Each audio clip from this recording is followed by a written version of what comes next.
Guess left can be right sometimes.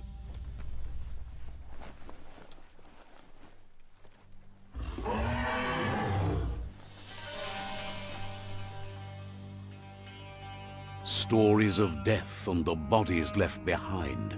A reminder that we're at the mercy of nature and the one that preys on others.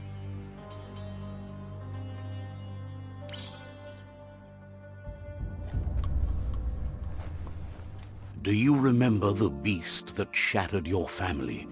Or did you choose to forget? You turned your back on our world and got lost in your own. Meanwhile, the predator only grew stronger.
Better make a run for it. This is not the time nor place to end this story.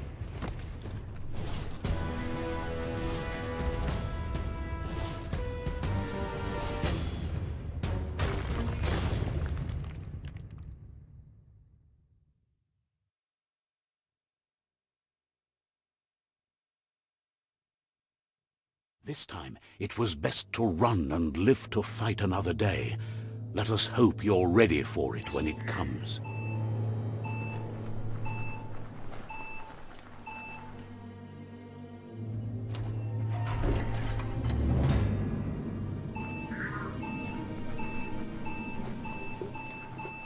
The predator isn't the only threat. The wildlife started to mutate when the end of days began, and the tree of life started to die.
The oil sludges everywhere. To most, it only means death, but some have adapted to the new environment and changed with it. Evolution has its ways.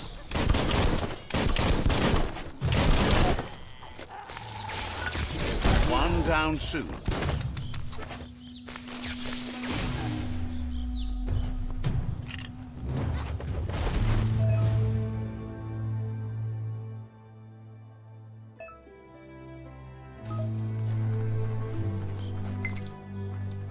Wonder what you could make with that.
I'm good.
emergency box from the once was.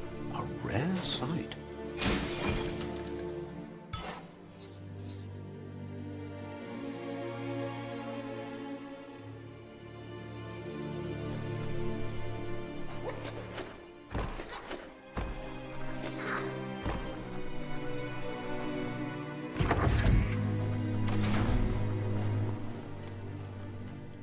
That pipe looks weak. The claw bar should come in handy.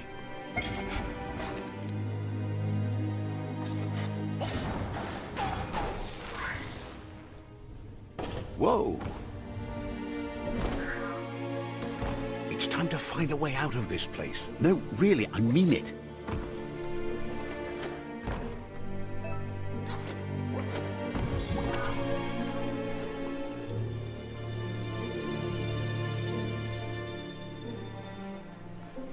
The morks produce biomatter in their multi-organ that they shed under distress. Blobs that affect the cellular coding strands of any living being when absorbed, including you.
More powers for you.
Toxanol built vessels called arks to save themselves from the impending doom. But was it too late? It is only from the flight logs of the single ark they left behind that we know other arks traveled through the sky and beyond. It seems those that came before us never lost hope in finding a new home for their kind.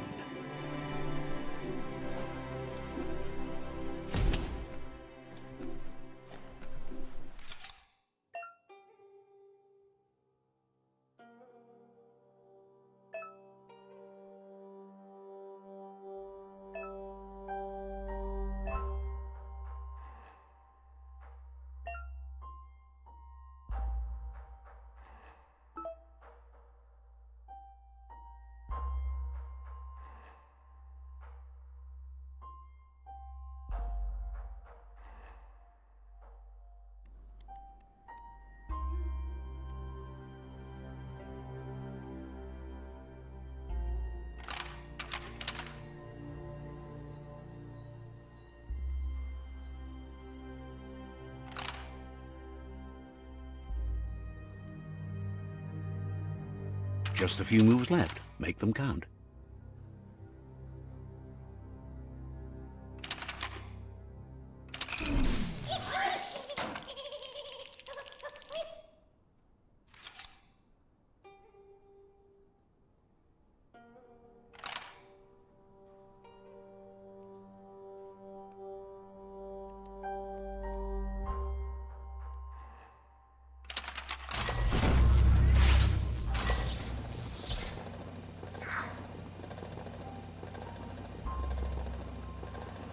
There are few records of the chain of events that led to the big apocalypse eons ago, but it's clear the world wasn't prepared for how recklessly the Toxanol Corporation would make its mark on the world. Their rare earth mining and nuclear industries generated tons of waste, and without consideration for the future, they dumped it all in landfills until they ran out of space. That's when they made the big mistake. They began dumping the toxic waste in the surf just off the coast instead, assuming that it would sink and decay with time. And they were right, but no one was prepared for what was about to unfold. Once in the surf, the radiation interfered with the genetics of the wildlife and created bizarre mutations in their offspring. It had an inconceivable impact on biodiversity and the entire ecosystem. The world as they knew it crumbled as nature retaliated. It would never be the same again, and what remained of it became ours.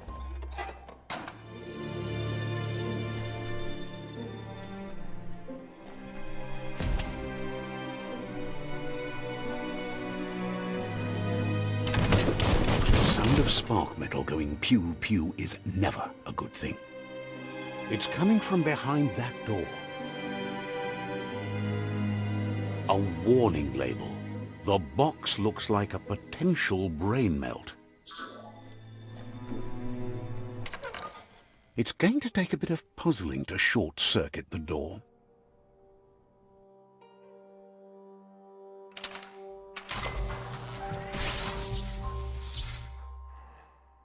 There you go.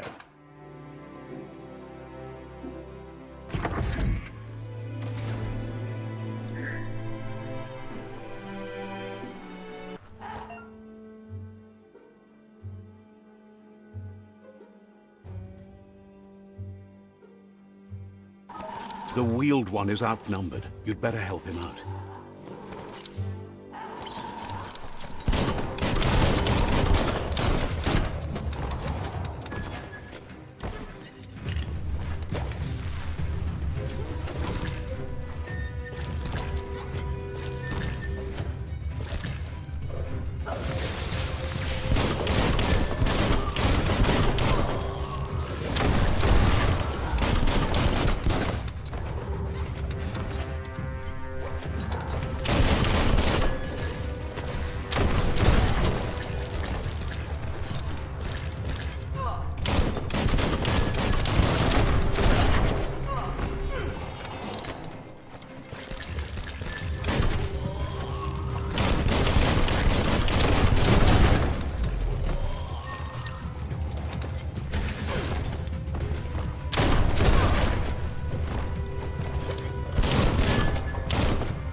You're fresh out of key energy.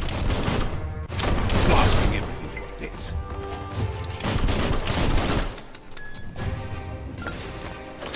That's the last of them. Let's talk to the wheel pump before backup arrives.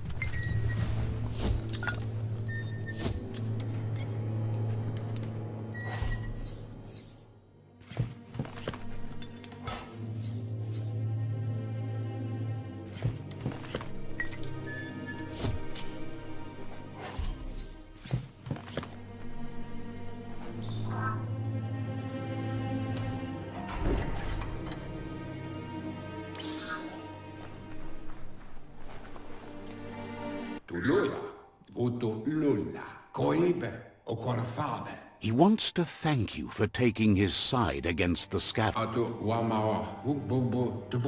He presents himself as out of date. He knows he's way overdue, but he hasn't given up. He doesn't seem surprised that you don't recognize him. You were just a child back then. There have been rumors of a one-eyed Ronin seen outside the Great Wall, and he's happy to see it's true. The legend of the one-eyed child that grew up as an outcast is old and sad. The child could have been anyone, but the evil it had fled had left a mark, a facial scar to remember the past. It's a scar you're covering under that eye patch, isn't it? But he would have recognized you anyways. You look exactly like your Muma.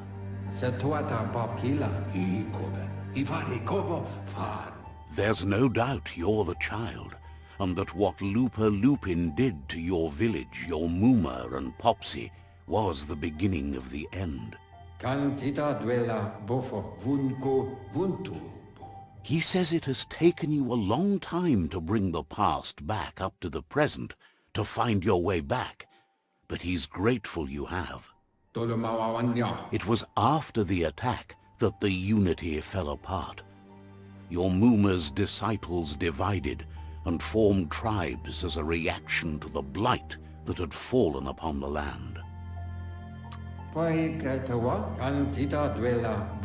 The impending threat of the World Eaters bringing down the Tree of Life is ever so close. He also worries about the Jagni tribe that's actively working for a doomsday and purging of the world. Had it not been for the Tree of Life, no one would have survived. He hopes you at least remember the tree.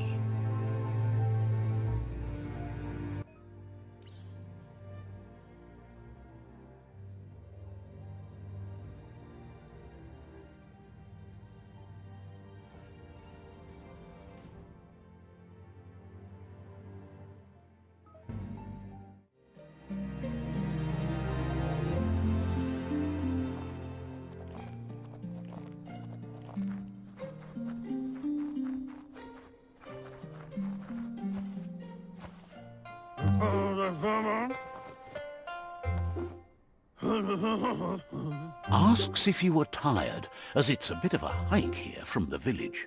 He wonders if your Muma knows you are here.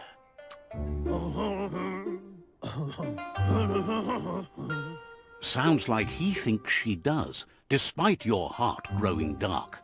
There's nothing as powerful as a Muma's love. He understands why you came all the way out here, to see them, the potato people. The potato people, or Nono, are a wonder, somehow interlinked with this little tree here, fueling its source of life.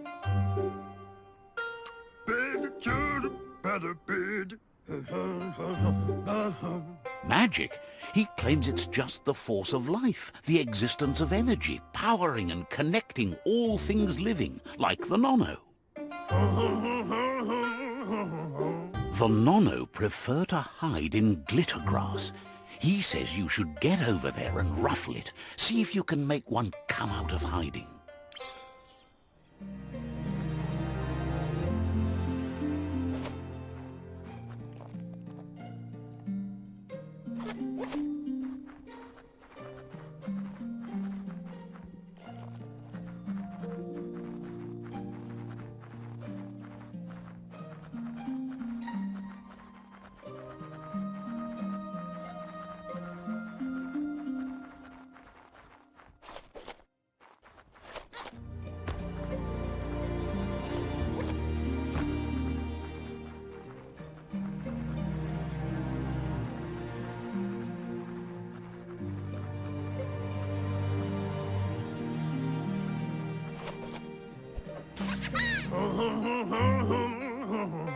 You found one.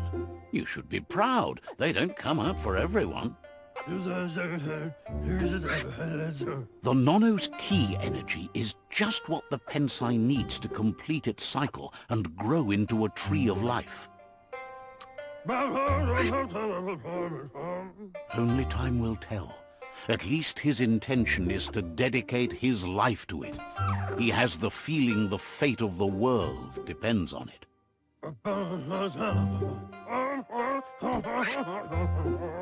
You'll need to support the tree for a long time to come. The only way it'll grow tall is with the burst of ki released from the Nono as they become one with the tree.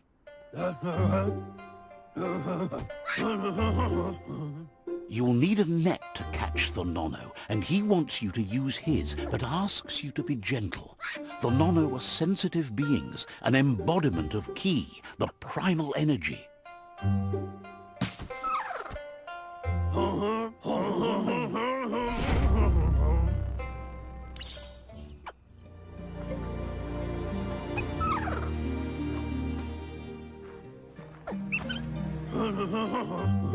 You handle that net like you've never done anything else. He's grateful for all the help he can get. There's lots of Nono out there that need to be guided to the roots.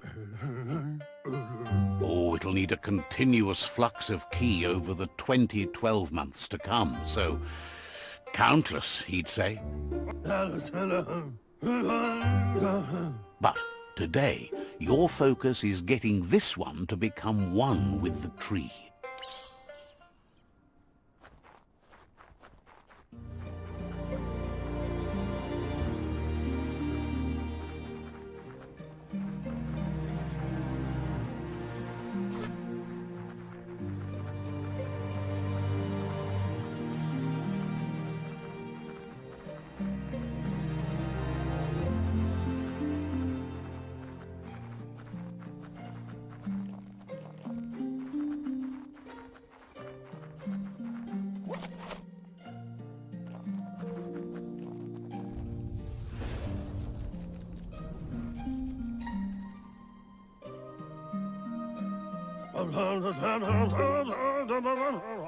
Now that you've seen the Nono's connection with the tree with your own eyes, you have no reason to doubt.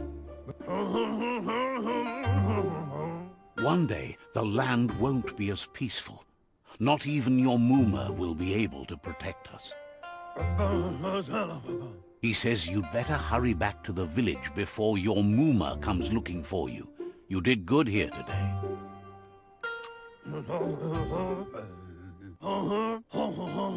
No. He lost you there for a while, but no memory is alone. It's part of a trail. He says he remembers every single day he devoted to growing the Tree of Life, but now he's afraid it might be in vain. The tree started to die when the end of days begun, and it wasn't long after that that the World Eaters arrived. The genetic evolution that occurred after the apocalypse that Toxanol Corporation inflicted on the land set the World Eaters' DNA into overdrive.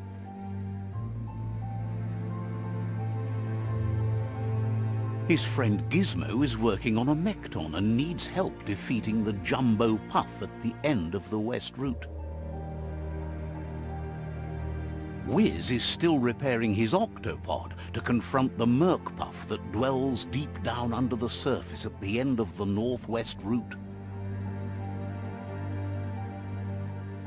Nocco has tamed the Midget and is preparing to take on the Hoofpuff at the end of the east route. Finally, Goop is almost done with the Googlide, a machine able to ride the waves of the surf all the way out to the Porkypuff at the end of the route to the southeast. Out of Date says his friends are gearing up to stop the World Eaters. There's one at the end of each route. The road ahead won't be easy, but he's counting on your support. His friends aren't strong enough to end this on their own. He wants you to understand that you'll all die if the tree isn't saved. His friends have prepared something specific for each World Eater. The Mekton, the Octopod, the Majute, and the Googlide are almost ready to ride. Regardless, you'll meet again once you've played your part in the tribe war and the situation with the World Eaters.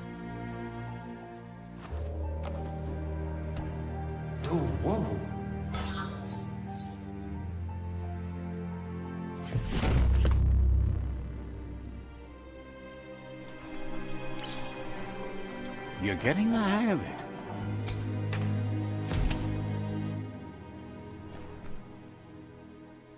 Quickest way out is through the roof where they came in, and the rope looks strong enough to climb.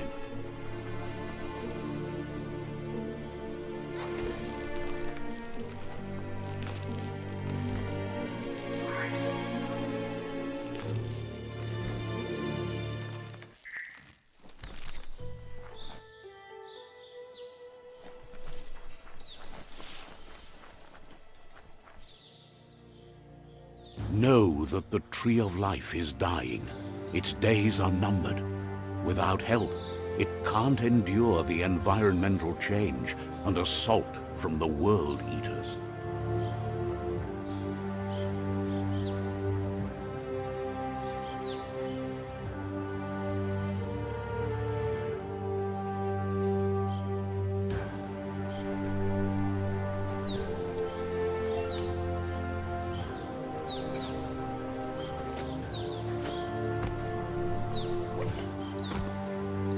A signpost maps it out for the cartographically challenged.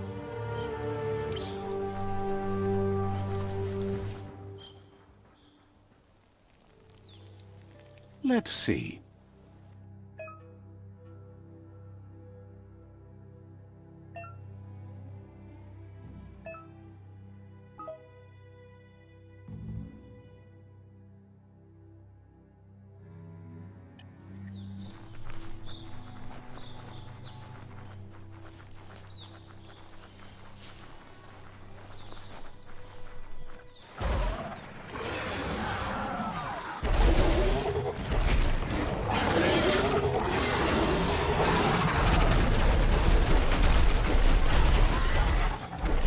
Must be the World Eater that chewed off Out of Date's leg. You'll need a hat trick to bring that down. The World Eaters have made their marks on our world over time.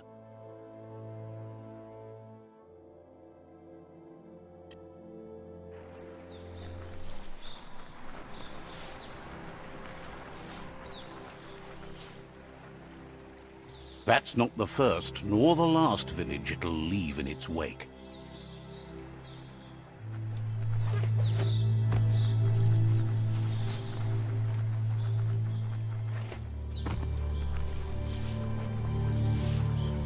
Look, a survivor. Glad to see someone made it out alive.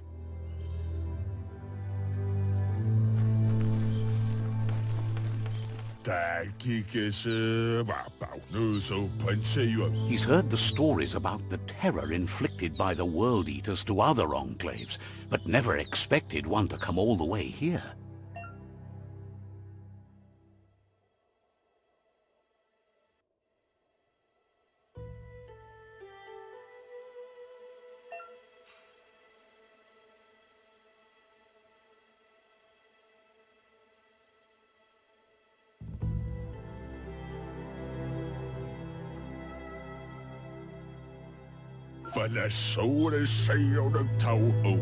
He worries there won't be much left to save if this continues, even if the Tree of Life survives the attack.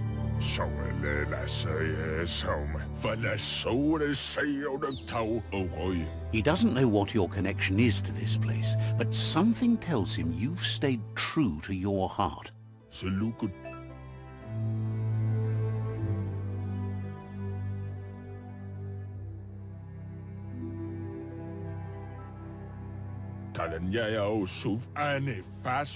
Anyway, he needs help and says it's by your actions you'll be judged, not by your intention.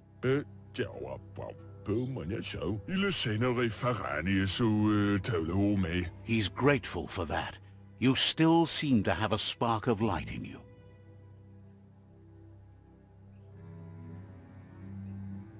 Ah! That's a spark of light in you! That's right. Smack that spark out before it starts. You don't have to be so harsh. It's such a little spark. Take it out now while it's small. There's always another spark.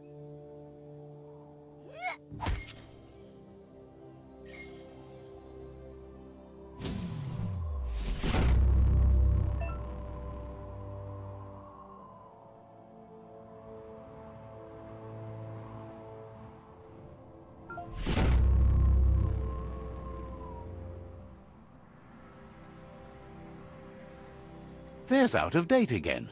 He must have missed something important. Out of Date says you will make a better stand against the World Eaters with the support of a tribe, and there are two nearby. The Myriad tribe is likely to be a good match as they act on the understanding of the greater good and have a code of honor. Regardless of who you choose, it won't be easy, as the conflict between the tribes is worse than ever, teetering on the brink of war. The Myriad's conviction to stop the World Eaters began when the Leviathans rose from the depths of the surf. Siding with the Myriad's movement for wholeness in a fragmented world might seem like the logical thing to do, but is it the right thing? One thing's certain, though. Destiny arrives all the same.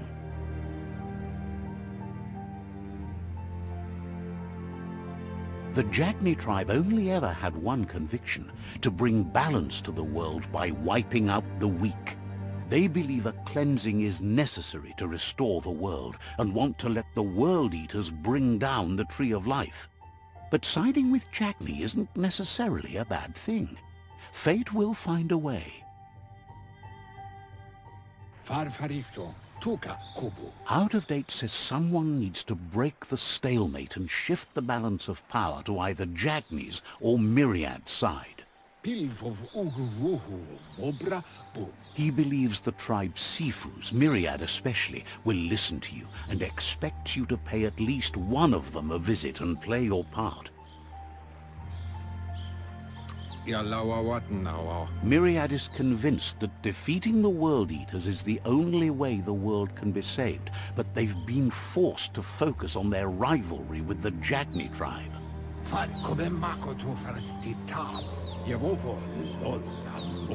Out of Date will be waiting for you beneath the Tree of Life if you lose track of what you need to do. Regardless, you'll meet again once you've played your part in the tribe war and the situation with the World Eaters.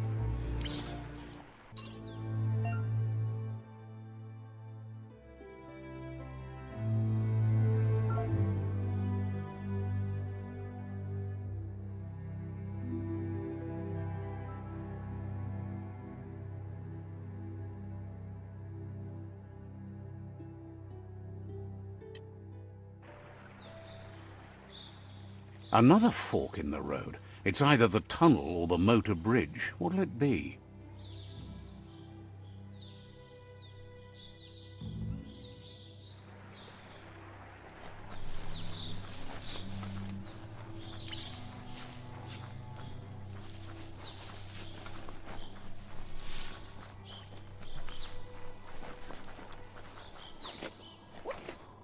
It's a bridge. Just get over it.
Embiggening your brain.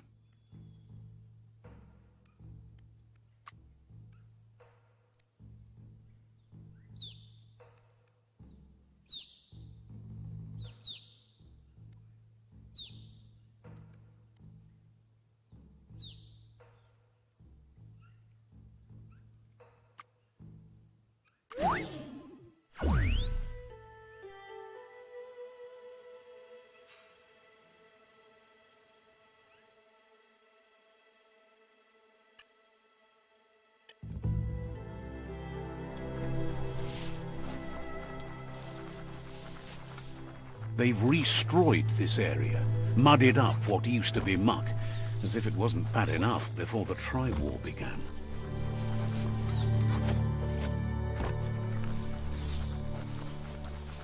That's the Jagni tribe's fort. Their friendship can be a blessing or a curse. It's up to you. You're either a part of their solution to the tribe war, or part of the problem. Let's see.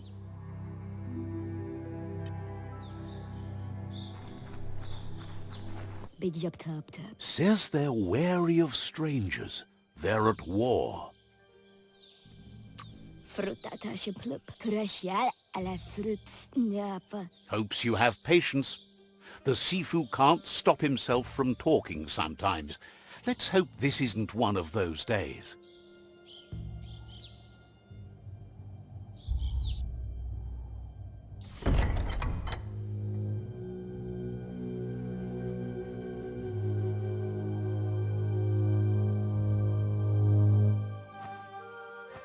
Zata is the muy totloho. Kariesne statse. Paro, ya put The Jagni tribe wants to become omnipresent and, most importantly, feared. They want to vanquish the tribes, as the only way they can guarantee peace is through supremacy. The Sifu is determined to let the World Eaters destroy the Tree of Life, as it's part of their strategy to cleanse the world and start anew.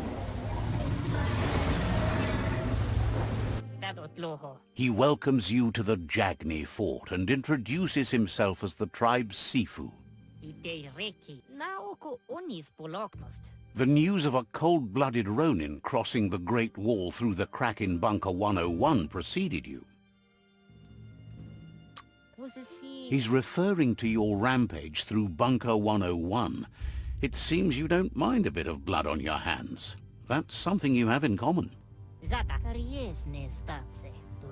He understands that sometimes we need to lose ourselves, to find ourselves.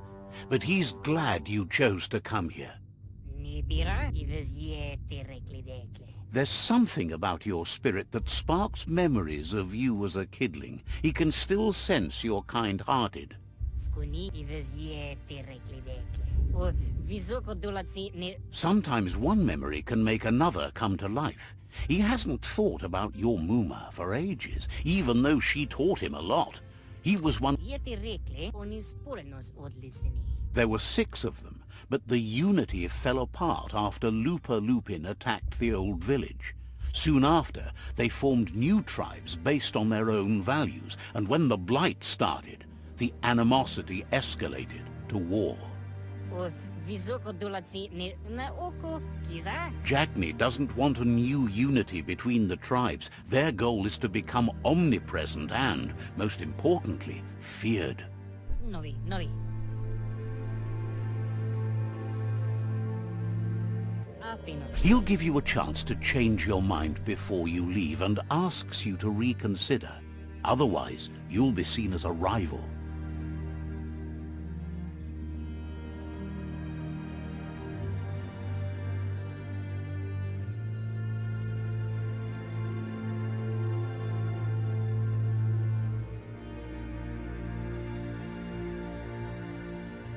Islis moi toksevra. He recognizes you sometimes need to challenge your mindset to make up your mind. O zanarach. Nestats ne okoni. The Sifu was waiting for something to tip the balance in their favor, and with you by their side, he's confident you can vanquish the other tribes. Tel novazi ale dlohodo. Nestats ne okoni. The myriad are too good to be true. They might believe in the greater good and a code of honor, but uniting the tribes and saving the Tree of Life won't change anything. You must stop living in the past.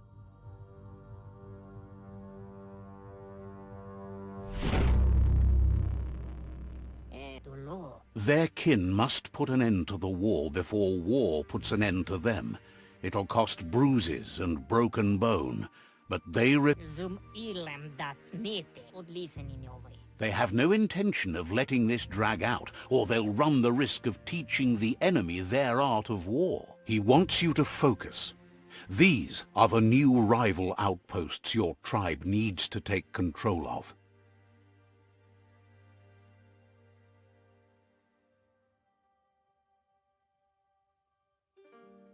He says you'll regret not being on their side. The only way you'll learn their secrets, Wung Fu and the tribe weapon now, is if you defeat him. And that will never happen. Nalest stari dat. Jätteräcklig dolo. Even if you see the world differently, you must hit them as soon and as hard as you... Vlada otloho dolo. Tells you not to be afraid. Your fate cannot be taken from you. Claim the rival outposts and earn the right to wield the tribe weapon.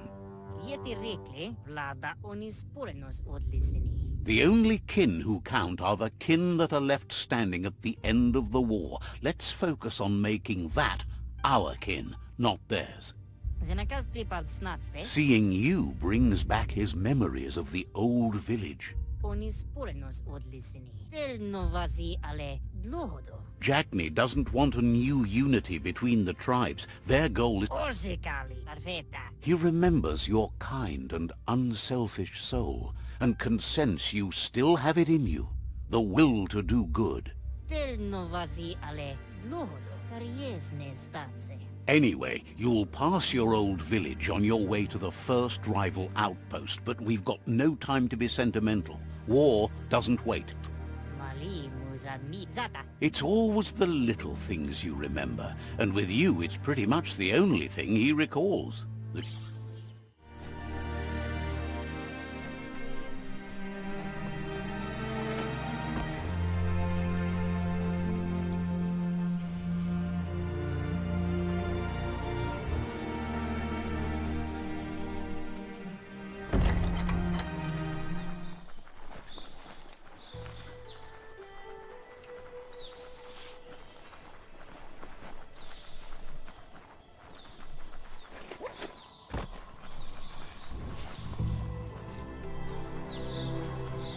그러시면 태프나는 The gatekeeper welcomes you back to the fort.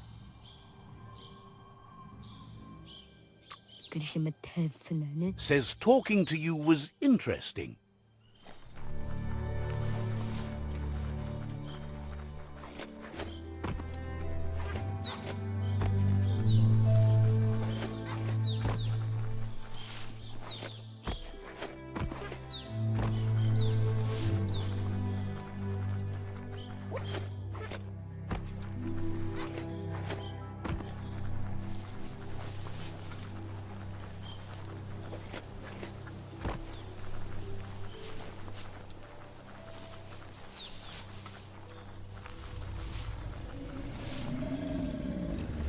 Better beware, that's a mump up ahead.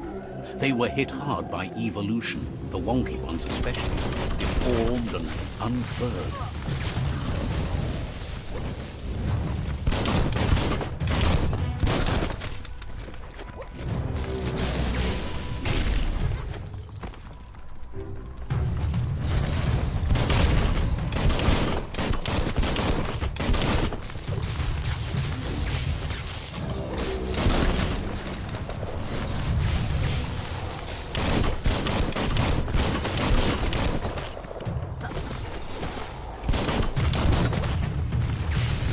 Your key is gone.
Time is lost on this place, but it evokes a tingling sensation.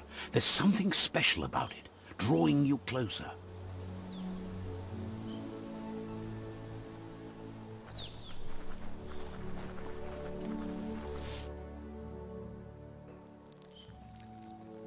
Let's see.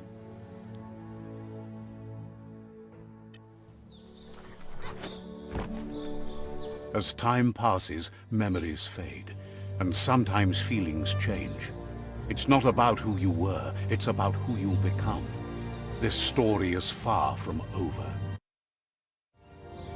Echoes of a long-lost past, like whispers in the wind. Here's someone who takes each day as it comes. He asks how you are today. Then he wants you to know that if you find yourself going through bad times, you should just keep going. He wonders where you've been. He hopes you've been out at the lake, practicing your swimming technique. Learning to swim can be scary when you don't know what you're doing. But fortunately, he's here to give you a helping hand. He thinks you should really know how to swim by now. And he'll be honored.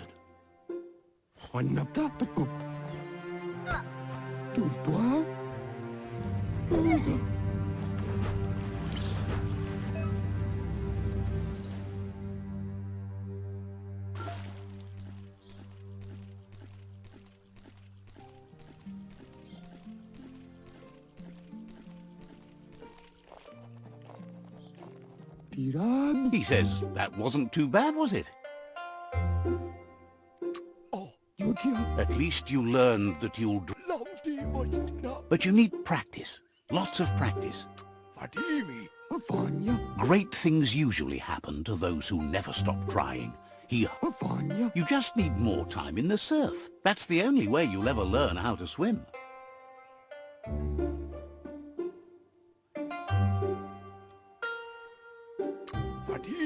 You can never try too hard. Judging by your Mooma's look, it seems you forgot something. You promised you'd train with her before the sun goes down. It's time to go. The dedication to training is important. You can't rely solely on the fact that Wang Fu is in your blood. You should know, practice makes perfect. You have to keep working on it if you want to be good at it. She'll see you at the village square. She'll be waiting for you. There will be a surprise for you at the end, too.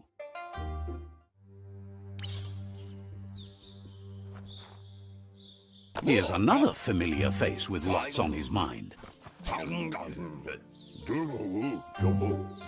Asks how you're feeling today.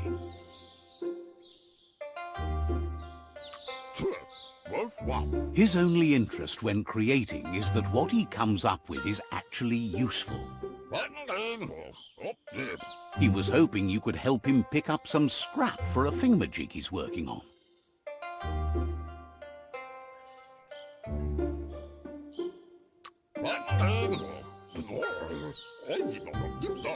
It's your own future you're risking by not caring for the environment. The next generation will pay for the...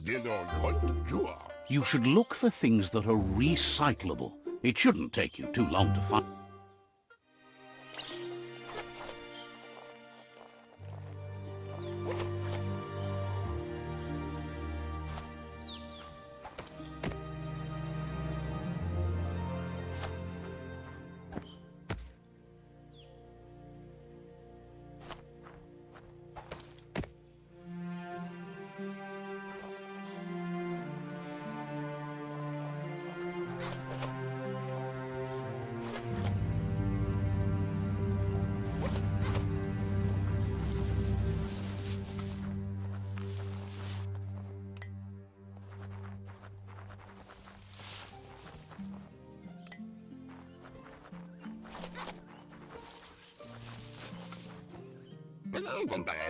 He wonders what usefulness you found. He says whatever it is, it shouldn't be left lying around on the ground. He can work wonders with almost anything and asks if you know how to upcycle. But that's his point, to take something useless, change it, and put it to good use again. He'd love to teach you to upcycle, and the scrap you found would be a good start.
You did well, but he can't help but wonder why you decided to craft a weapon.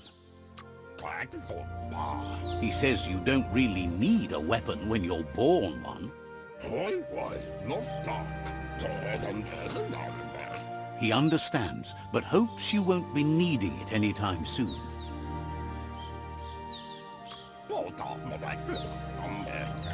Gizmo doesn't mind sharing. What's his is yours, and what's yours is his. He's looking forward to seeing what you'll make next. It seems you have a talent for this. It looks like she's starting to lose her patience. You know she doesn't like waiting for you. She wants to see you on the village square right away.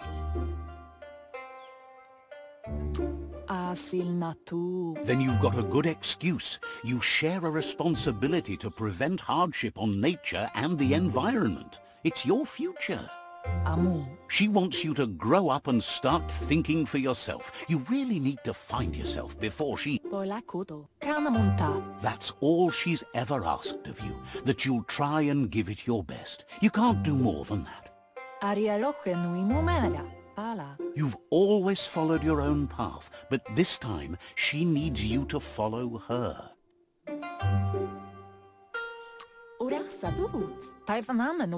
She worries about you. Sometimes you get lost in your own world, where the only thing that matters is you.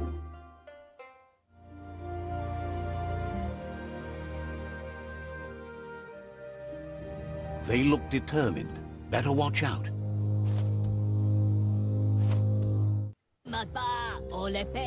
He asks you to stop right there and wonders where you... He's not scared of anything, least of all you.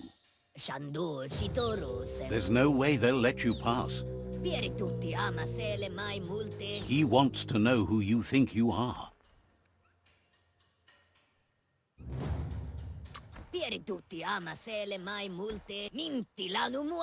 He says you're right. Nobody can tell him what he can and can't do, and that includes you.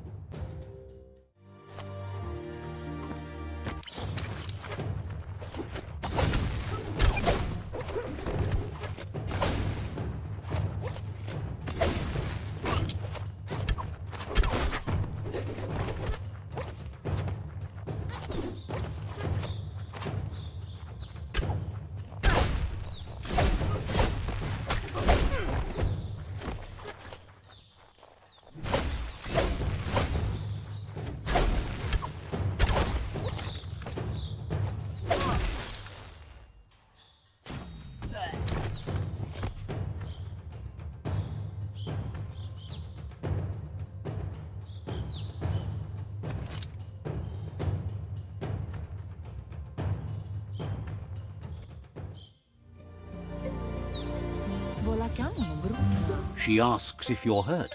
What happened?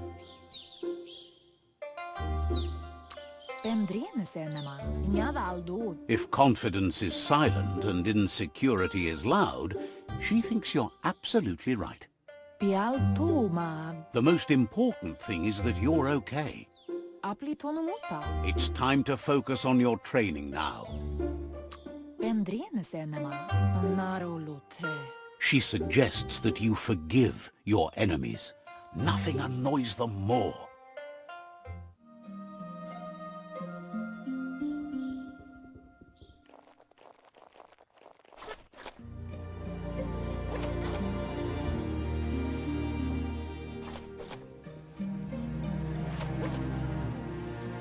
Here's someone close to heart, doing what he does best.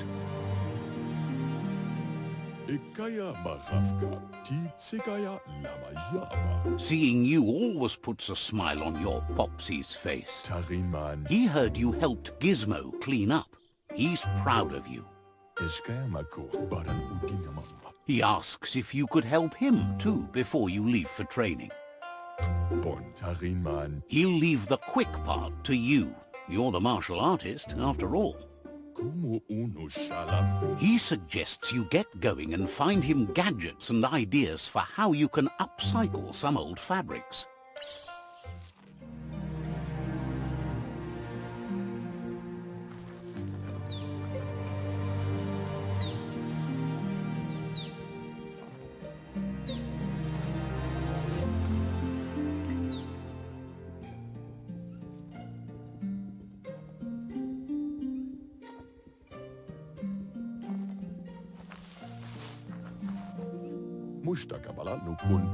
He's curious to see what you found.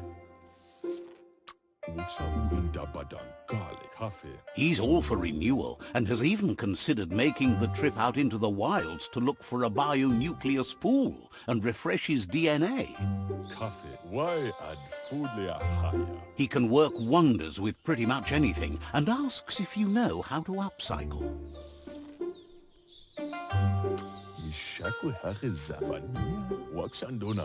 Says at least dirty hands are proof that you tried, and that counts. That you failed this time doesn't mean you can't succeed the next. He says it's about time you learned how, and offers to teach you, starting with the scrap you found.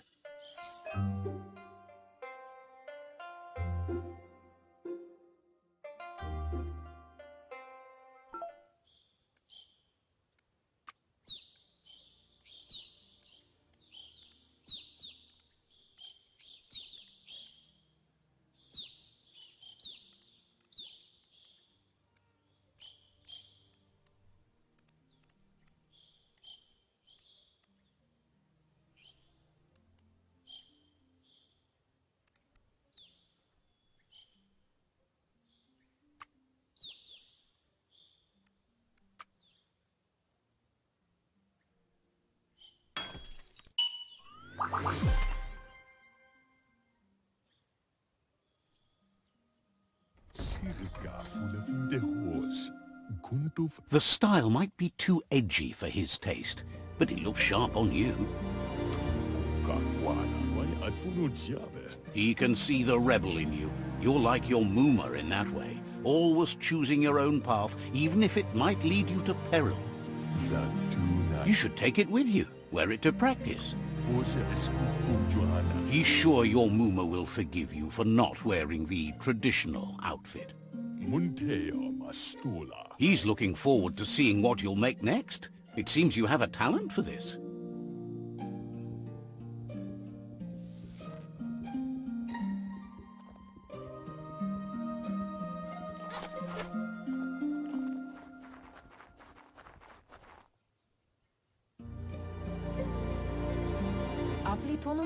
Your Mooma says it's about time you got here.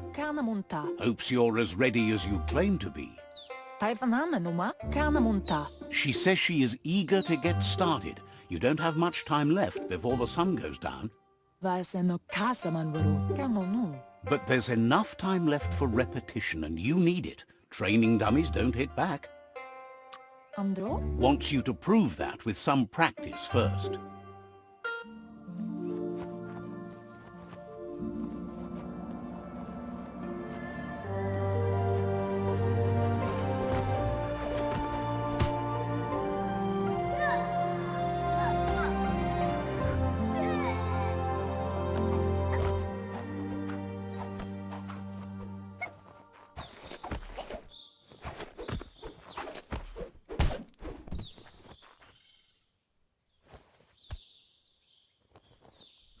Your Mooma says you did well today. She's so proud of you. Thanks you for being such a good student. Been working on a present for you, with the help of Gizmo and Wiz. You should go see him and find out what it is. You've deserved it.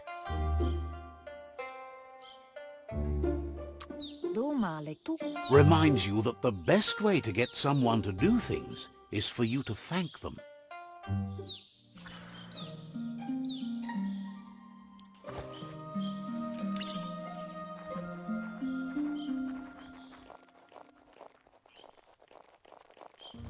Catchy. Your Mooma says she's never seen an apparatus as green as this little thing. It's wonderful. Figuring that out is half the fun. A piece of Scraptronics like this has built-in old-world tech that makes it a potent communication device. It's called an automaton, and it's hardwired to your DNA. It'll follow wherever you go and see whatever you see.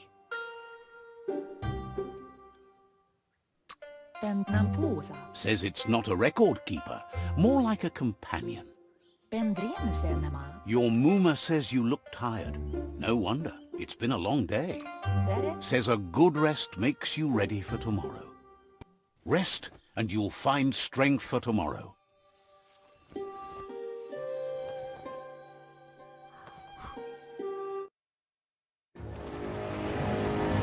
Nothing could stop Lupin from setting the world on fire.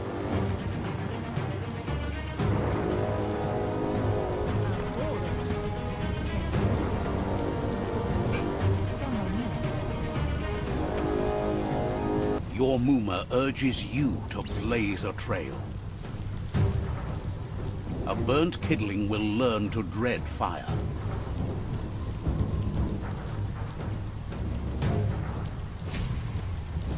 That's just adding fuel to the flames.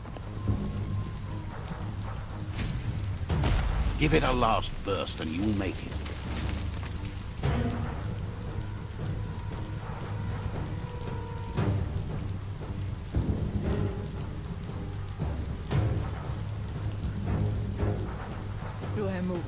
Your Muma says this is it. The time has come. She must fight Lupin. This time there's no escape. She can hear him coming. He wants to destroy her. The time to fight is coming, whether she's ready for it or not. Whatever happens, you need to know she loves you. And everything she's done has been to protect you, your Popsy, and those she was chosen to lead. She tells you to stay back. This is her fight. It has nothing to do with you. History has finally caught up with her. Exactly what she wants you to do. Here it comes. The past coming to haunt the present.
You must go through fire and water to make it out of here.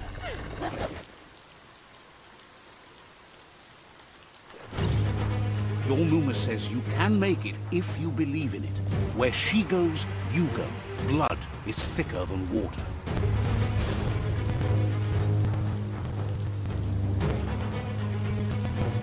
You're in deep surf. Don't make waves.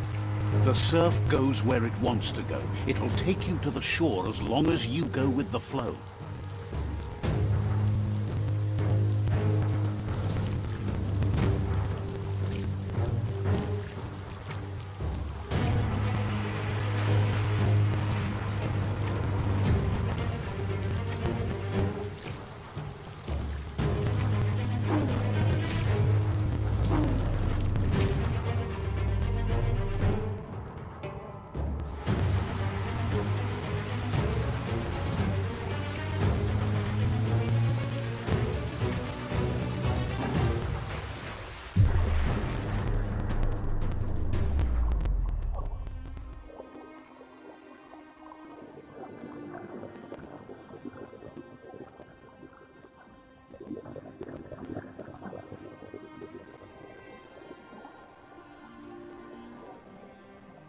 Death is not to be feared by one who has lived life with a pure heart. A part of her will live on in you. The creature is hungry for more. Nothing is going to stand in its way now.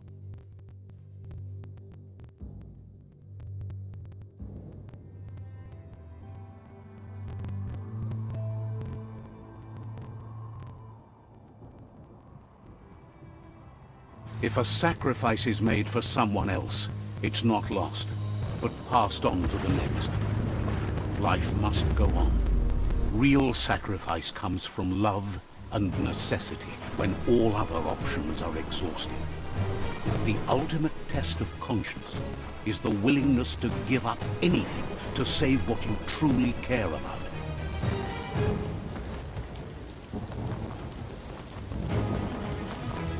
What you do for yourself dies with you. What you do for your kin remains and makes you immortal in their memory.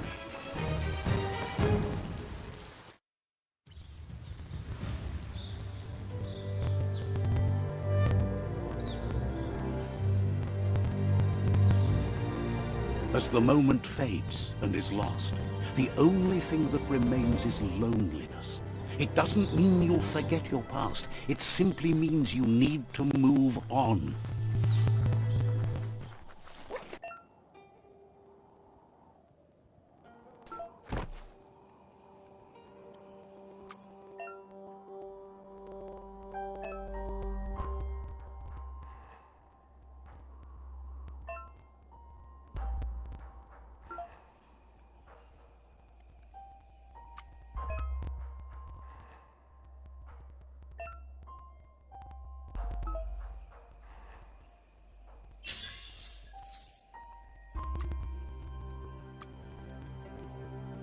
Step back, world.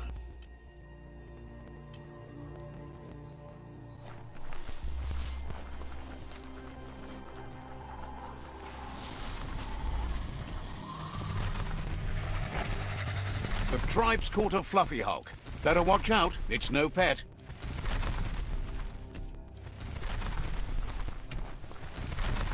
They couldn't keep it down. Fluff Hulk's on the loose.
It was harder than expected to take down the Fluff Hulk.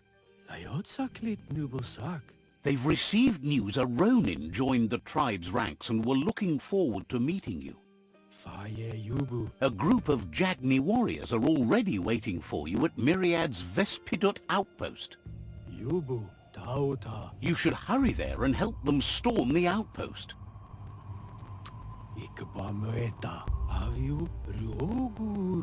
Not really. It's east of Bricktown. You can spot Goop's Surf Nautica station from the hill it resides on.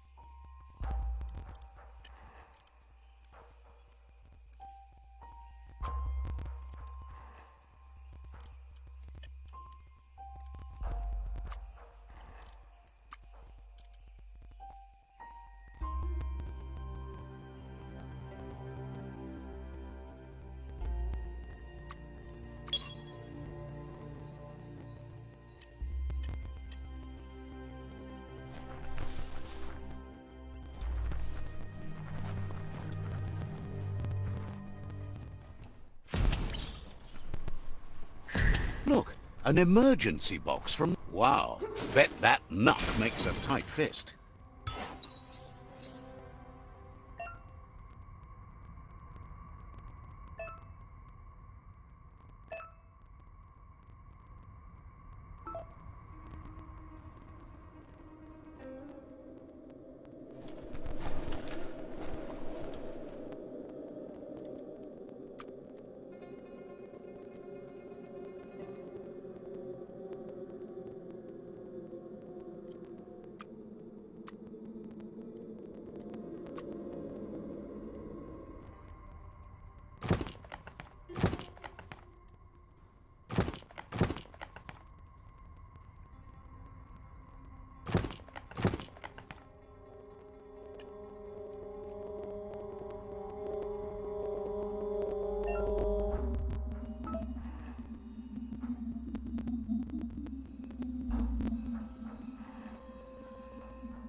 Tunnels like this still carry echoes from the past.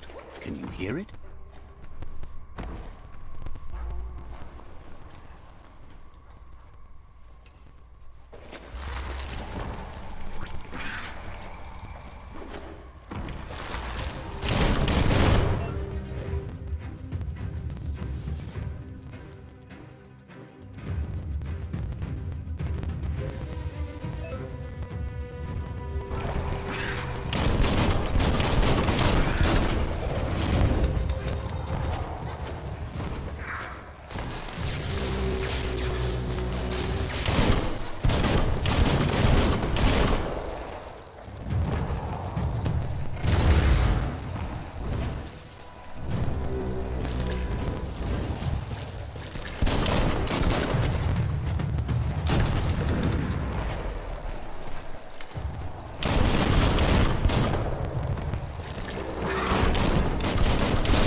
You're feeling mighty low.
That notice board?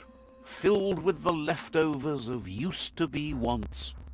You're getting close to one of those old Toxanol brick towns. Pay attention. The Toxanol Corporation made this place, and then just threw it away when they were done with it. Toxanol never cared about the waste, as long as they didn't have to pay to clean it up. There must be a track somewhere in this brick town. Just hope it's not buried.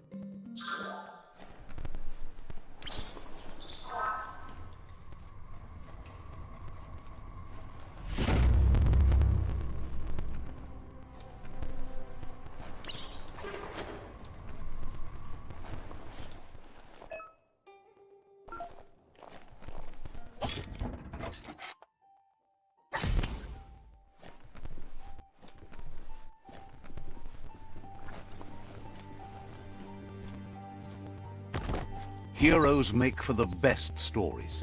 It's up to you if you want to be one.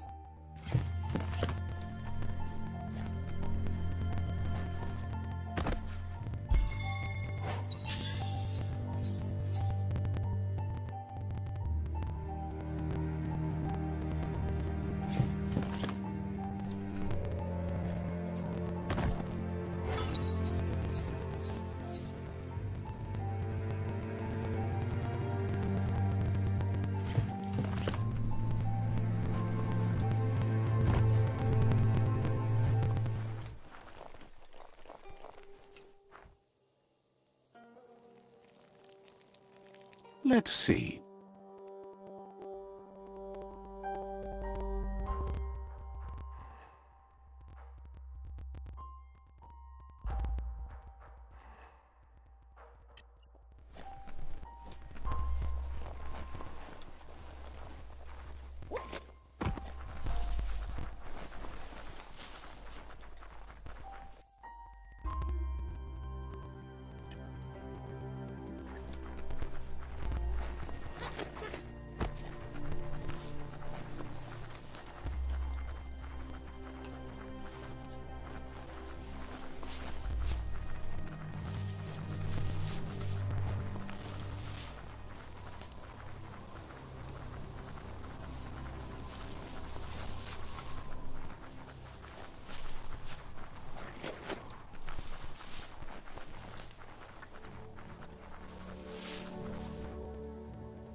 The board mainly has posts from those that used to work at the chug yard back in the days gone.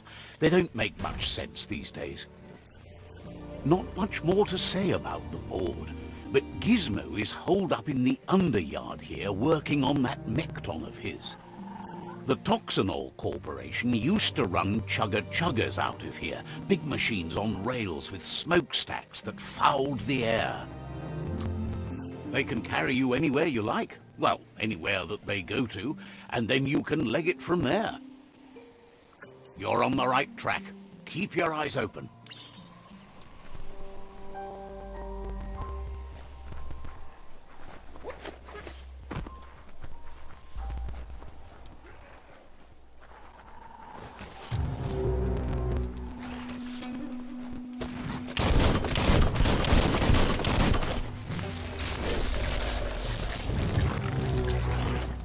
Hot metal.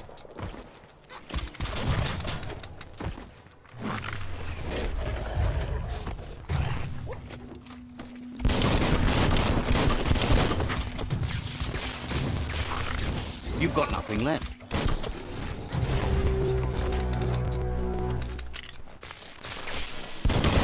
That'll teach you.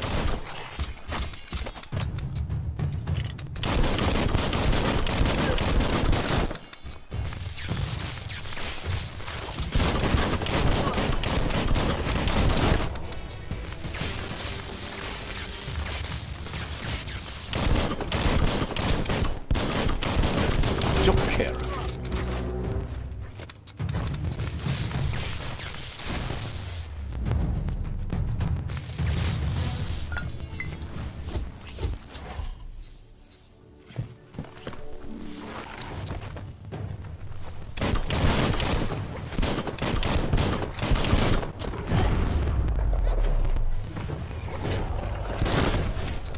tribe's always scavenging for scrap, and the yard has plenty to go around. But they should have stuck to looting instead of playing around with sprockets.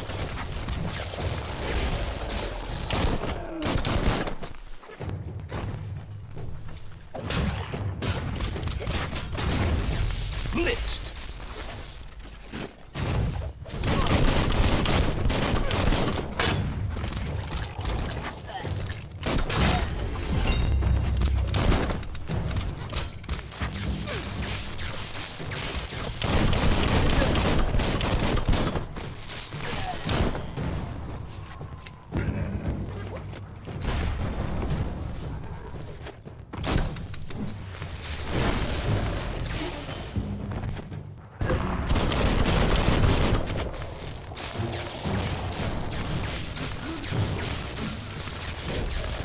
Kaboom!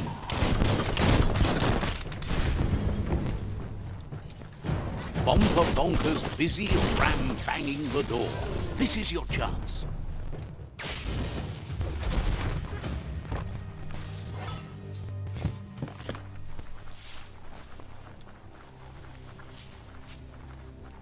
The dark's good for sneaking up on things. Let's see.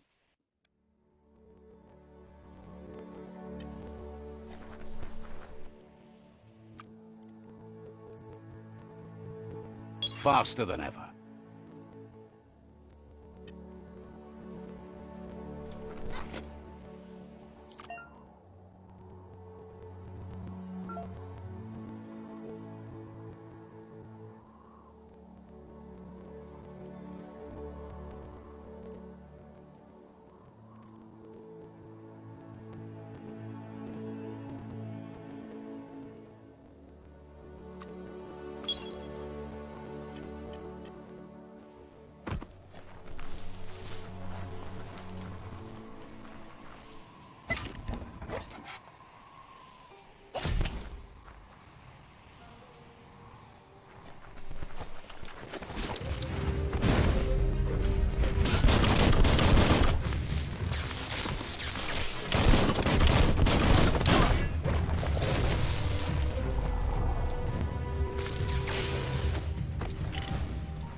Yes, you can do anything. The sky's the limit.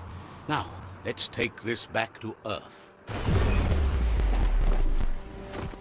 Wow, you really took that all the way down to the end, in flames.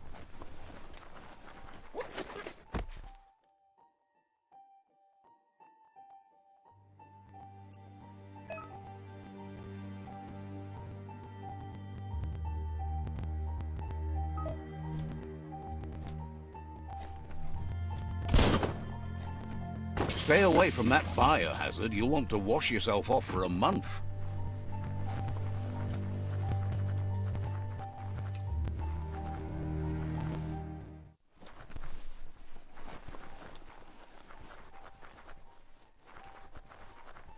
It's a wonder some of these up and downs still work. Guess they built machines better in the past.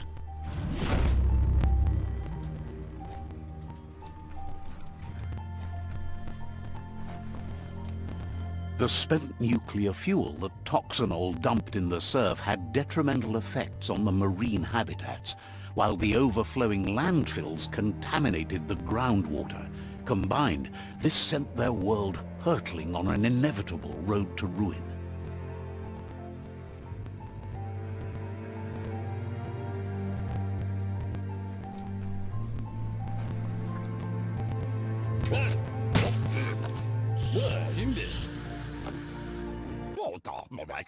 I need to brush up on my Wando, but I have a feeling he believes it was you that caused the bang at the yard.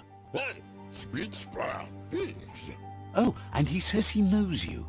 You used to call him Gizmo. He gave you the oil-greased hands when he taught you how to upcycle.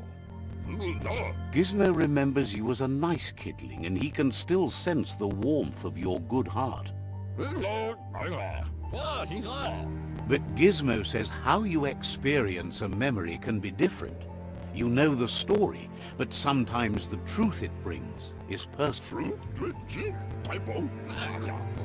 He hopes you remember that one time he taught you to upcycle, and hopes you've had some use for it over the years.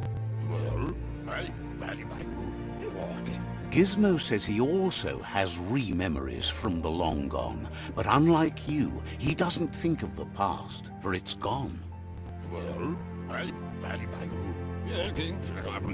He understands history made Lupa Lupin a big part of your past, your present, and soon, your future. You still believe there's some good in everyone. You still have hope for tomorrow. He says you should know that what's meant to be will always find a way, but history shouldn't consume you. Gizmo understands you still have strong feelings, but urges you to keep them under control. You've witnessed firsthand what it'll lead to.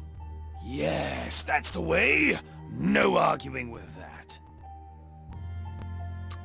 That is how you shine light at the dark. Seriously. Don't doubt the dark. I'm so proud of you for doing the right thing.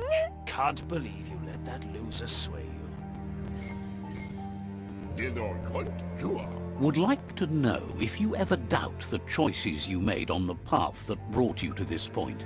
Would you have been happier going in a different... Figures you're either a rare person or a good liar. Maybe both. Sad to see the Tree of Life is going to die and take everything with it, but it's not like he didn't expect it. Grateful to you for coming back and doing your best to change things. You were the only chance they had. Wonders if you liked working with the Jagni. They always hunker down in their homes, gathering their things around them. Says home is a base, but it doesn't have to be everything. The world is wider than you know. But that's not important now. Gizmo says it's taken a long time to bring the past up to the present, and where you go from here is up to you. You need to set the past aside, at least for now. He can't leave the Underyard as he has no protection against the vacuum in the dead zone, so you need to salvage scrap to upcycle the Mekton, starting with the old crate outside. You should return when you've retrieved the scrap. There's no time to waste if you want to make the Mekton strong enough to fight the Jumbo Puff. It's the part of the land that suffered most from the apocalypse. It's deprived of oxygen, making it next to impossible for anything but creatures that were most contorted by the contamination.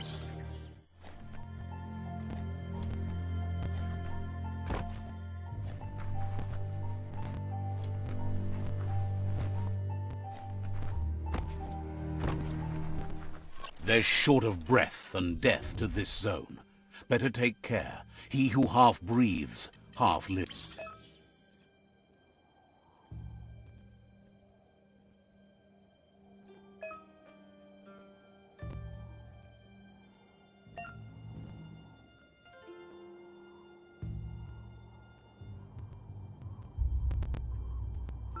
Don't blow air, you'll need it. That's the leftover you're looking for.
He says that's enough to get the Mekton functional.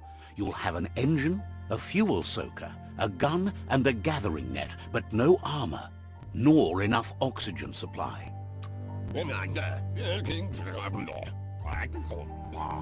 He made a suction device so the Mekton can use the black tar as an instant refuel. You can also use it to clear oily goo puddles, so you can pass and access hard-to-get-to areas. He's been working on another project for the Mekton, a cannon, but it needs ammunition, and by that he means the scripts. He says if they're trained right, they'll turn into a distraction for the Jumbo Puff. The best way to find scripts is to go talk to Moog. He knows the ins and outs of every breathing thing left alive after the apocalypse. Unfortunately, this means you'll have to venture farther out into the dead zone than Moog's camp on the steep depot. Once you find Moog, he'll be able to give you directions to where you'll find scripts. Gizmo thinks he's a little peculiar, but very knowledgeable. He has the ins and outs of all monster and creature whereabouts.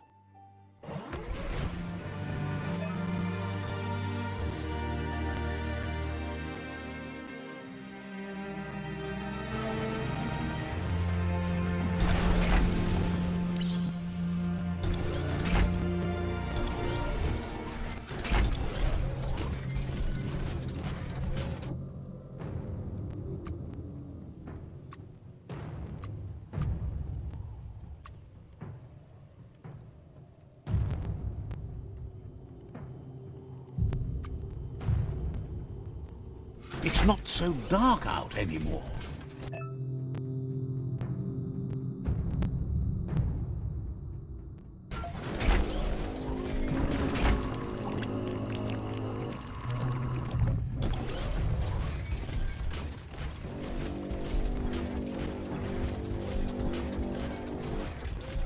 The Grease Monkey's Mekton is built sturdy, just like himself.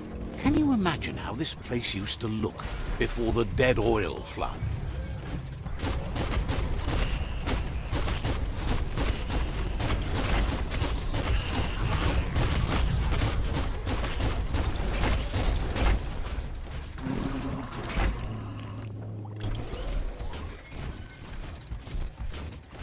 Might want to hold your breath before you head any further. You're about to witness the breathtaking vistas of what's known as the Dead Zone.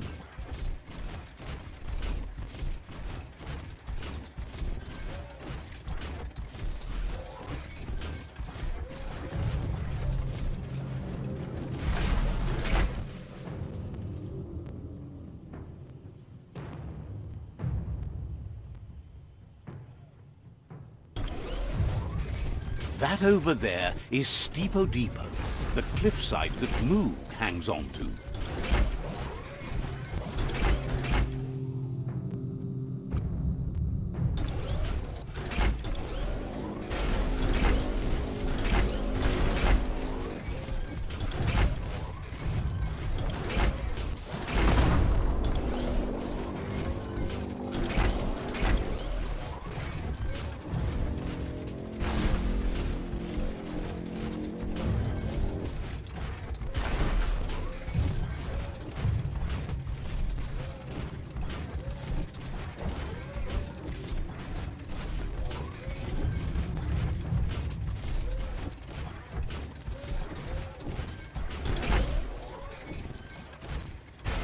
Where you're going, you don't need roads.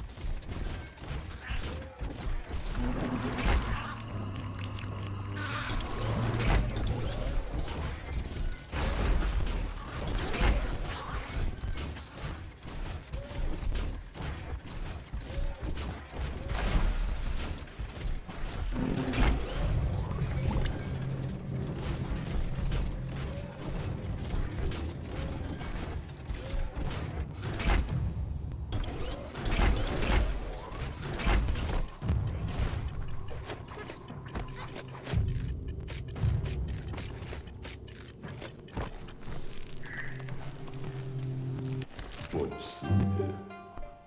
Il mo. Diava.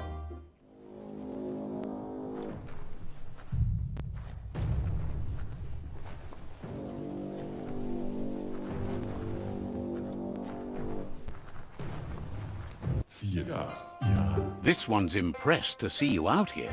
He figured you'd be dead by now. Not many are as tough and clever as you must be.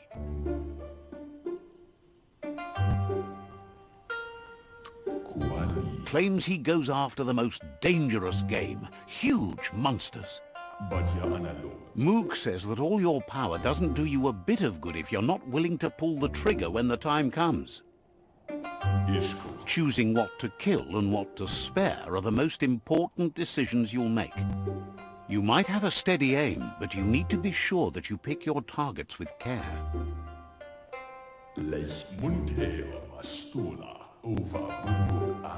It's hard to make those life or death decisions for others, but someone's got to do it. Otherwise, they'll do it themselves, and you know they'll miss. Claims he mostly kills whoever he doesn't like. Worries that when the world dies, there won't be any monsters left. What will he shoot then? Wonders why you work so hard to keep things alive. Bullets help thin the herd instead. Approves of you working with the Jagni. They have the hunting spirits of a flock of hawks. Enjoys it when he gets the chance, though they're not much good against monsters. But enough of that, right?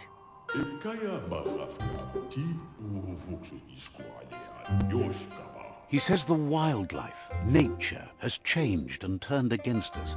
Instincts of survival took over when the world changed. He's not sure about their veggie diet anymore, and if it's changed, who knows what it's done with the chemical composition of their body output. Right now, though, he feels he's come to a point where he's got a pretty clear idea on the whereabouts of monsters, both tall and short. Says as big as they are, the world is bigger. To find where they are, you need to see where they've been. Moog says you must learn to walk before you can run. It takes practice before you can call yourself a monster hunter. Fortunately for you, he can help. He understands you need to start off with something small before you go big. There's no better place to start than a squip cave. Hunting down a couple of these little critters for yourself should keep you on your toes. Says it's not far at all. Fortunately for you, the squips seem to have acclimatized themselves to the otherwise uninhabitable dead zone.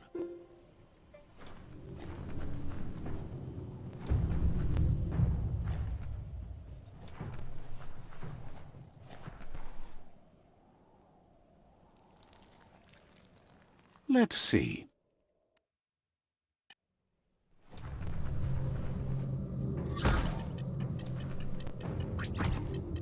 Who would be dumb enough to get in your way?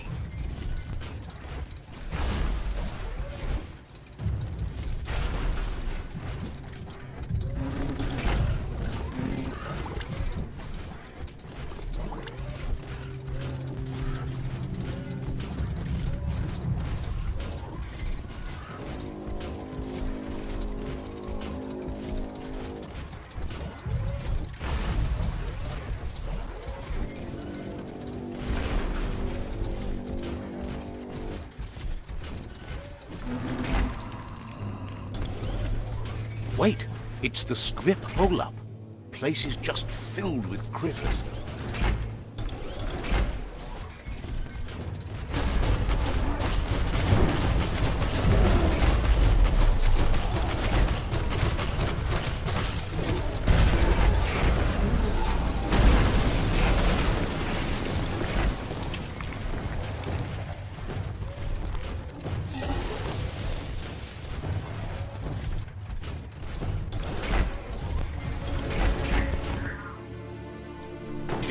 That's just awful. Watch your step around here.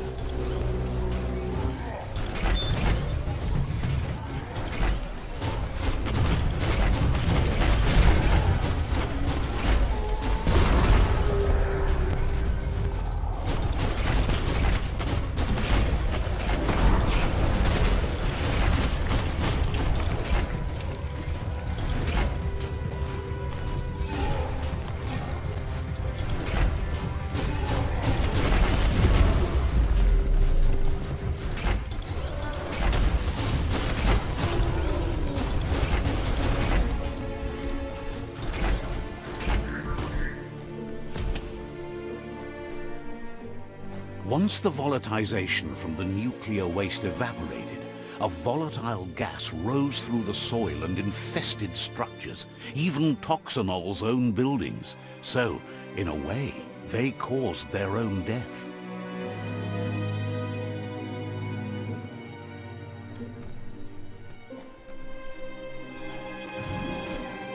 You have a chance to change the future for good or bad.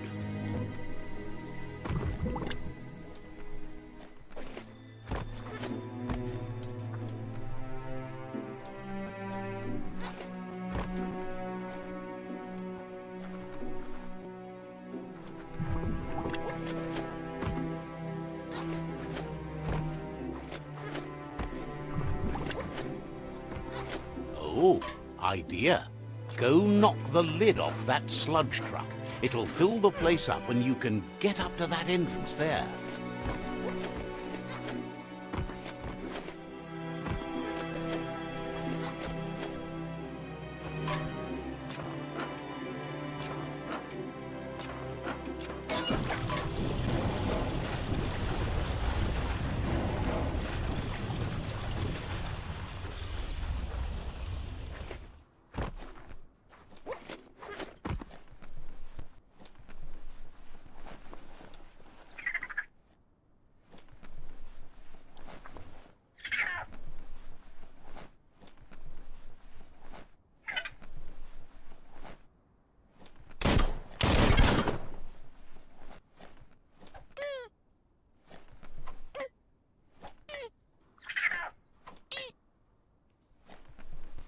Looks like the switches need to be turned to match so enough charge can flow through the conductors.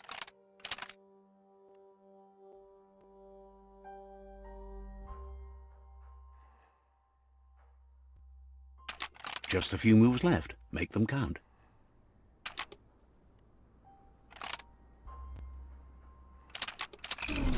Bristles like the hair of one electrified. You need to line up the switches so they match.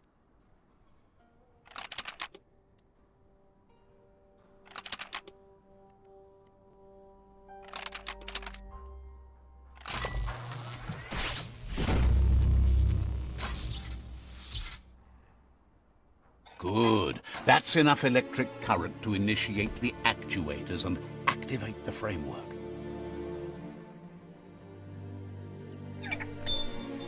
Not going to race away this time.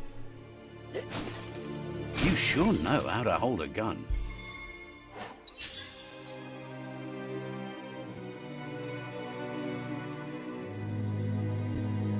Time to give that a spin.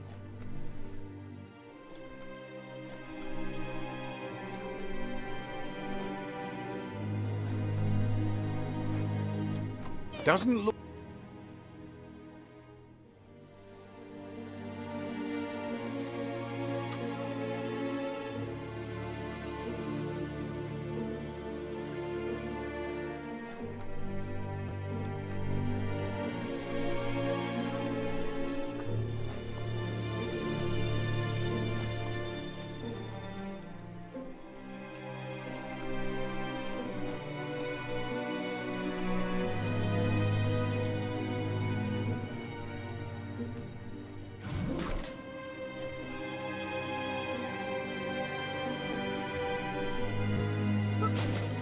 For when you're committed to cutting.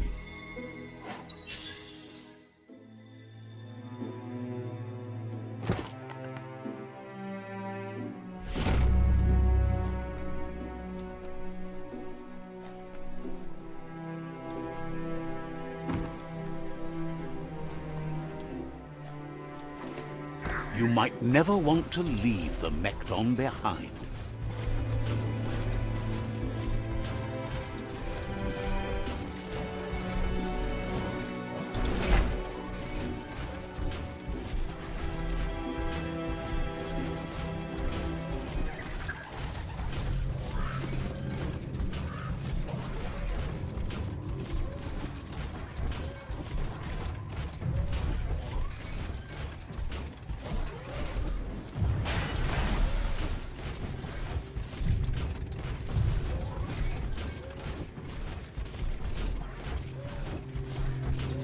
In the old world, roads like this really led somewhere. Now, most of them lead to disaster.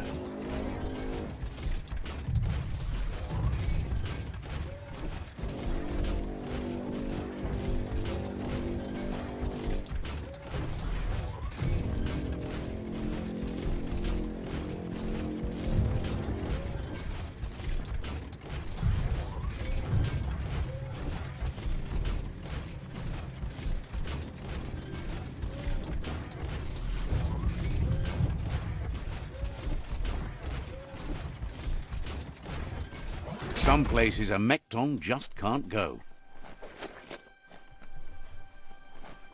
You need to line up the switches so they match.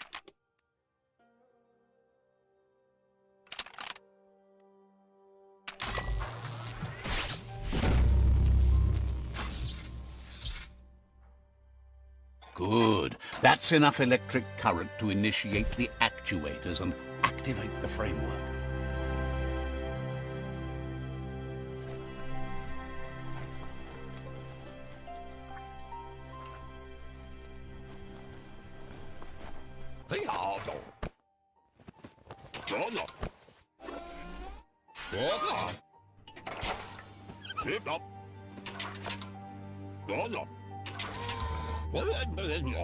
He says that's enough scripts to sustain the Mekton's claw crane cannon with infinite ammunition. Well done.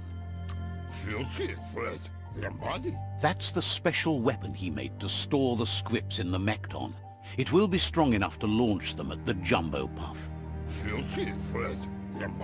Gizmo's made vehicles before to confront the Jumbo Puff himself, but failed. But this time, it's different. The Mekton will be strong enough to do the job.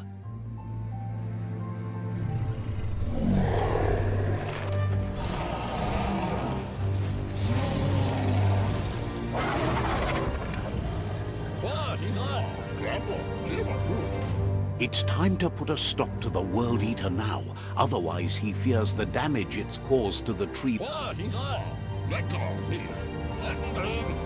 He asks you to not even think about taking on the Jumbo Puff on foot. You'll need the Mekton to do the job. Take his word for it. There's time to improve the Mekton before you confront the Puff. There are more wreck boxes out in the dead zone with gear you should be able to equip the Mekton with on your own. He got the idea to build the Mekton when he found a big crate containing the metal frame for something Toxanol had named an exoskeleton. Gizmo wants to help if he can.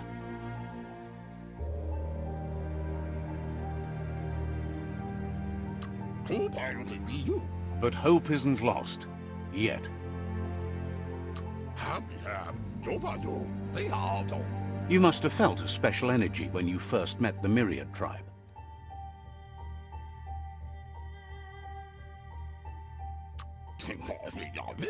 Says you'll meet again. Gizmo wants to help if he can.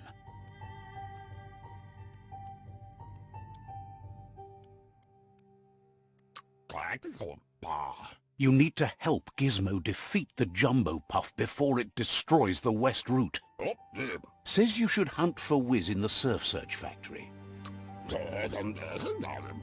Hopes to see you again. Gizmo wants to help if he can. Has plenty to do, so no worries.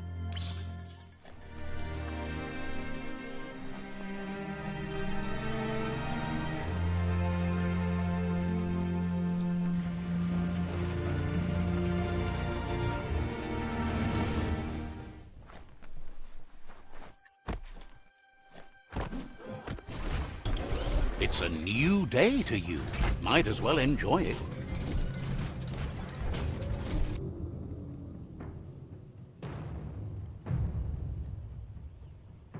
Meaner than ever.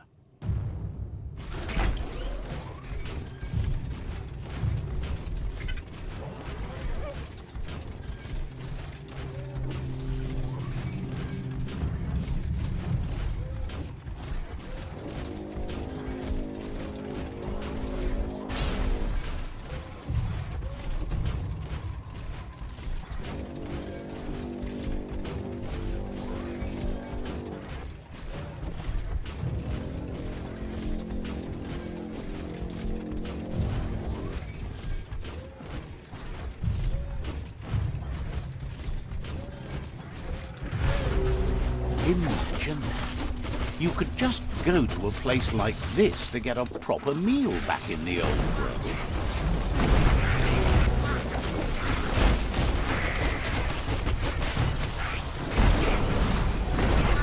Socket to me.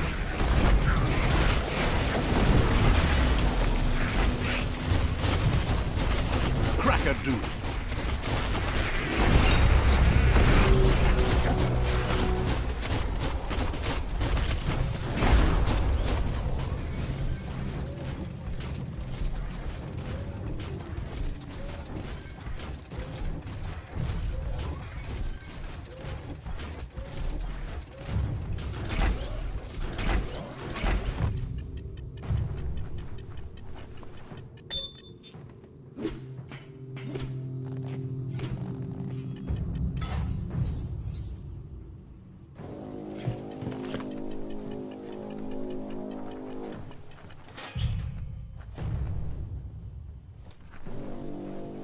The world is full of secrets waiting to be uncovered.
Great shot.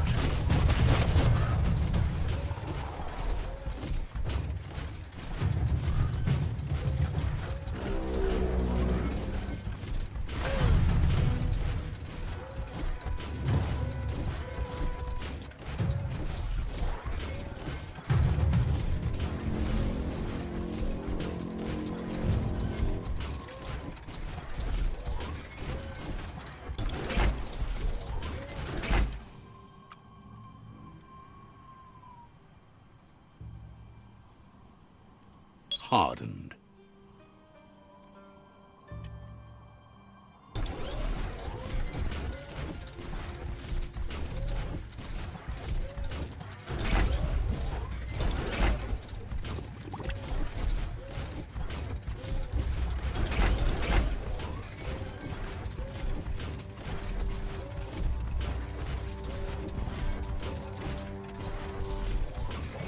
Dawn must be coming soon, because it's awfully dark right now.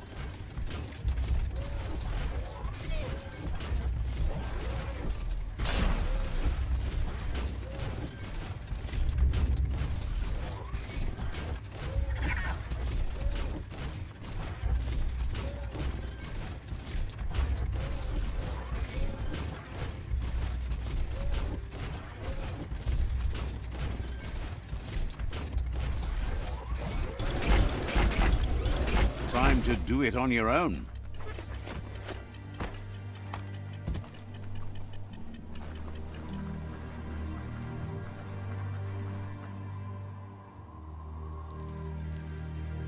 Let's see.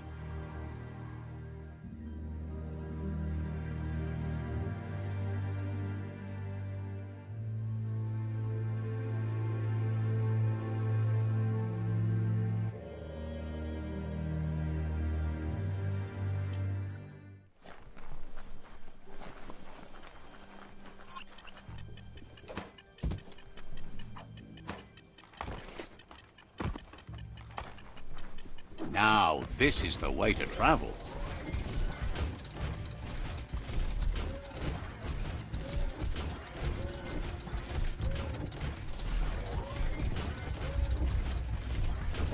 There's a place and time for everything, but for that city scenario, it's already come and gone.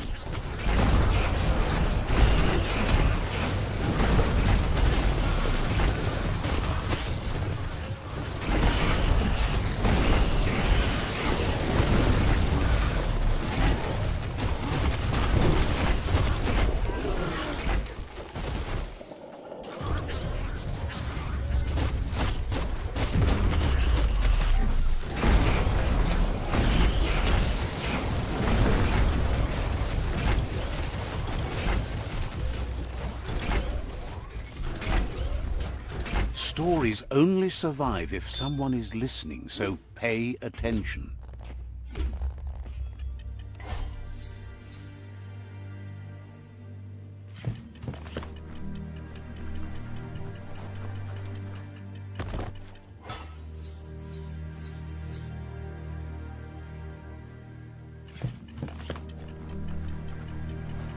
See what this thing can do.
Bang Shelter 7B is still there, open and ready to shelter.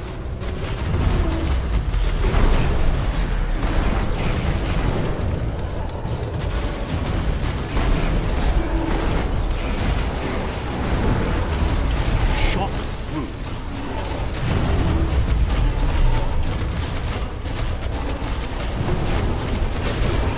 Nice shot.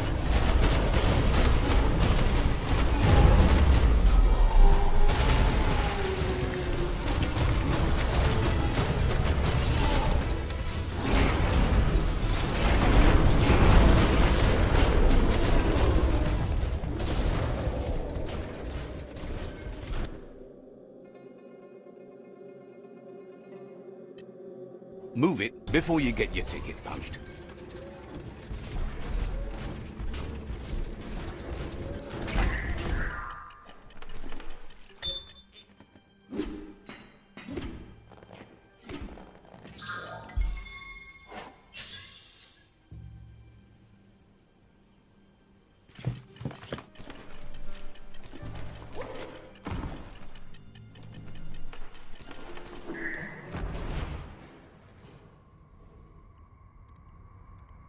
Imagine that.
Never take air for granted again.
There are breaks if you want them.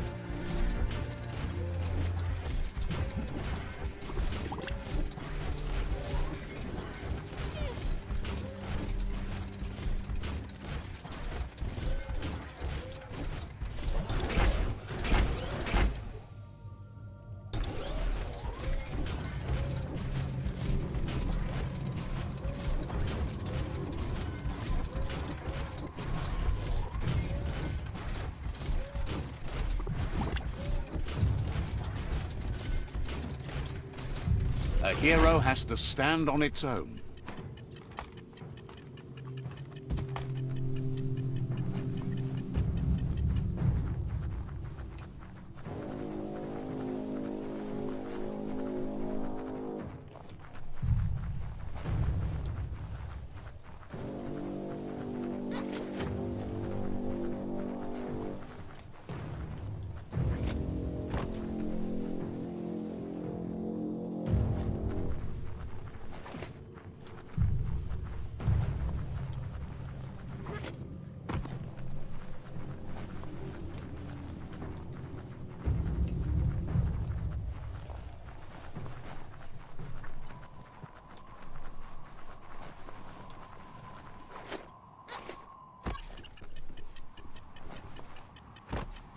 Feel that power.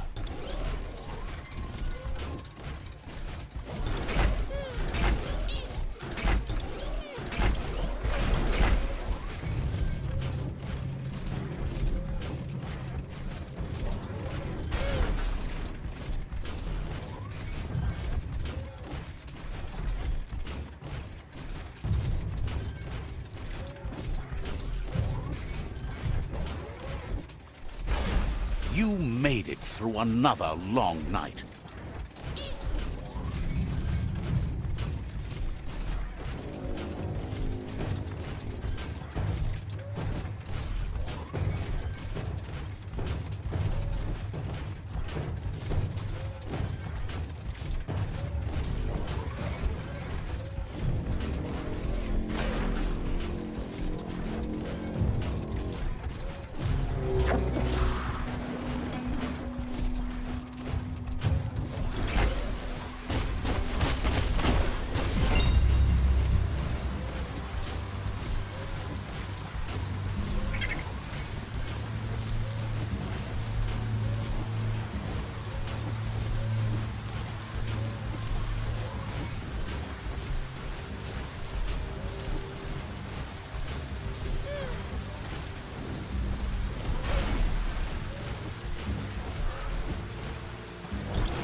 Nice to be wanted.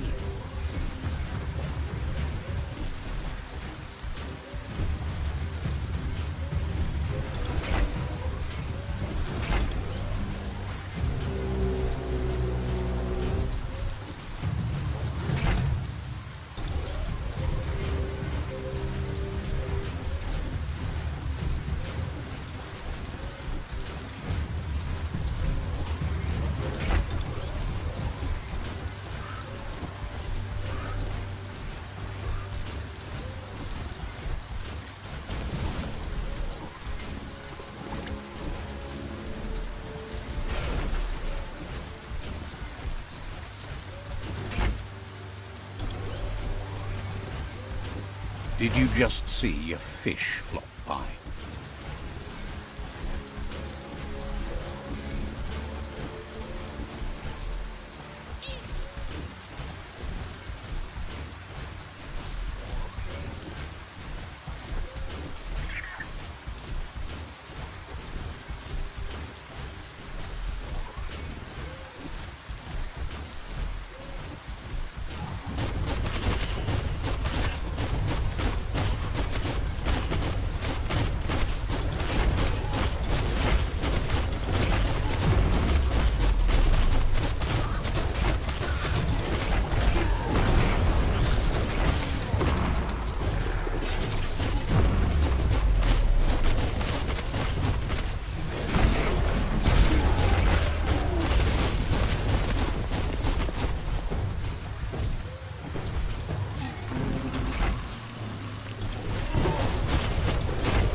Are you sure you're going the right way?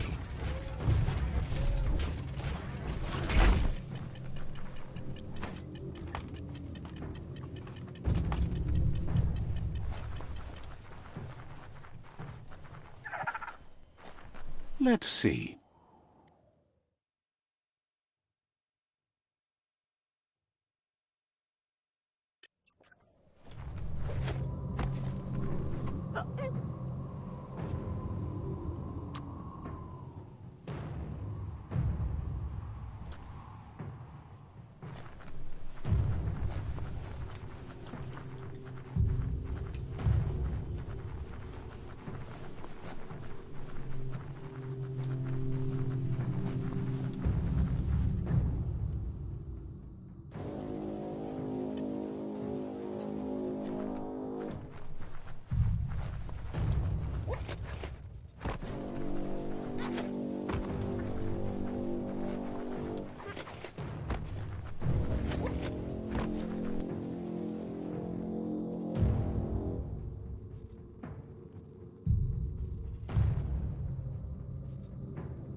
This place is called Puff Duff Bluff. Boom bangs around here.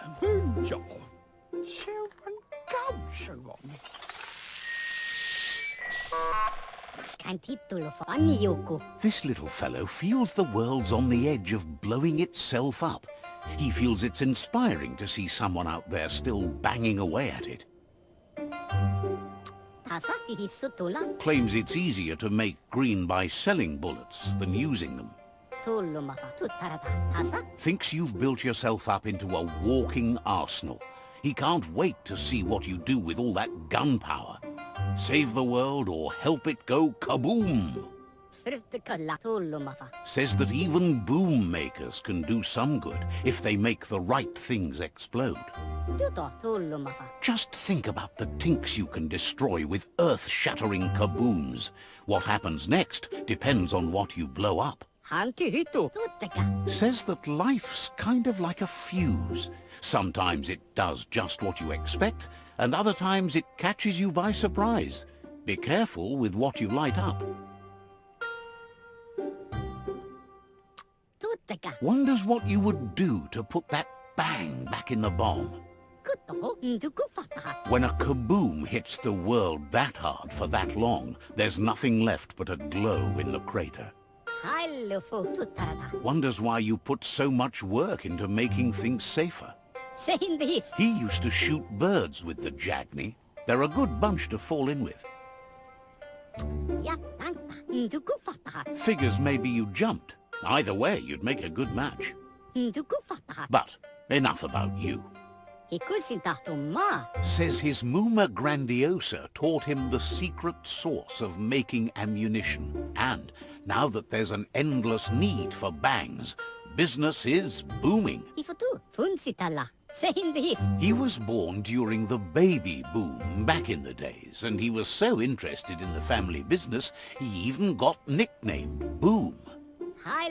He'll take the family secret with him to the grave, which could be any day now, with... Says they really do come in handy for making a point. And a hole, too. Of course he doesn't want it, but if the world goes under, he hopes it goes with a bang. But before that, he wants to make the best of the time he's got. Boom says he's always looking for ingredients for ammunition. He has enough sulfur, but he can never get too much charcoal, so if you'll get him some of that, he'll make boom-sploding gunpowder just for you. Says not unless you can spit charcoal from that gun. Only the Stark speaks in absolutes. Well, not only. Oh, get snuffed, Light. Let the light shine! Light eventually burns out. Just saying.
Winners get to keep moving.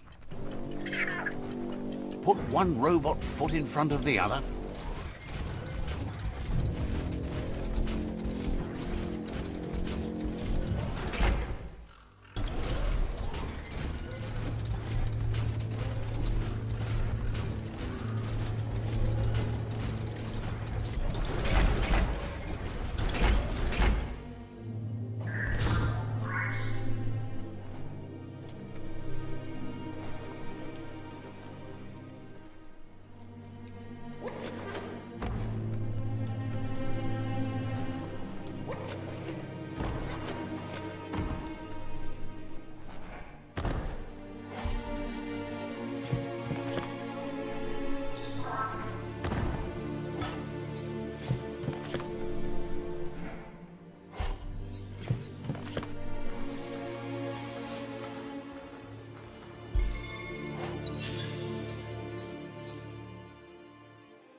You learn faster now.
What you do here matters to you and the world.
Boom, boom.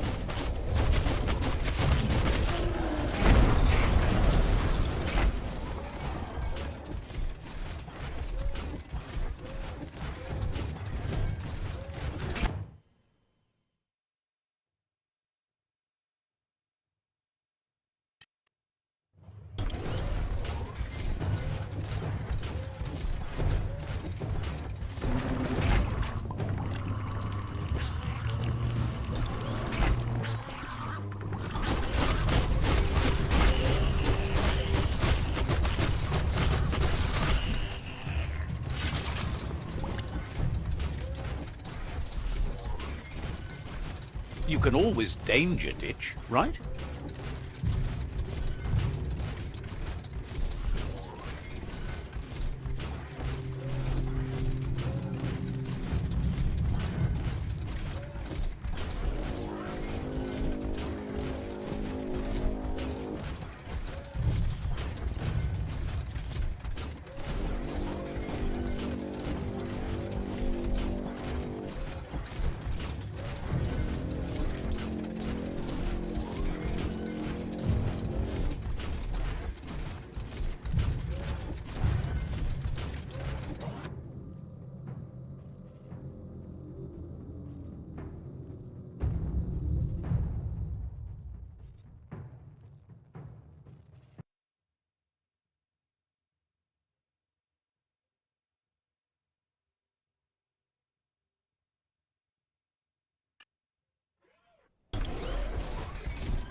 Clear the way.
out about it later.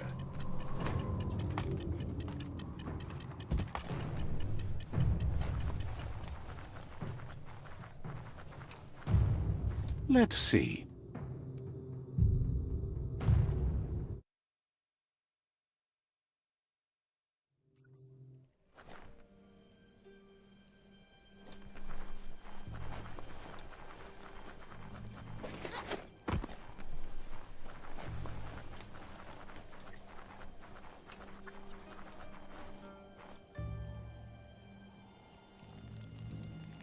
Let's see.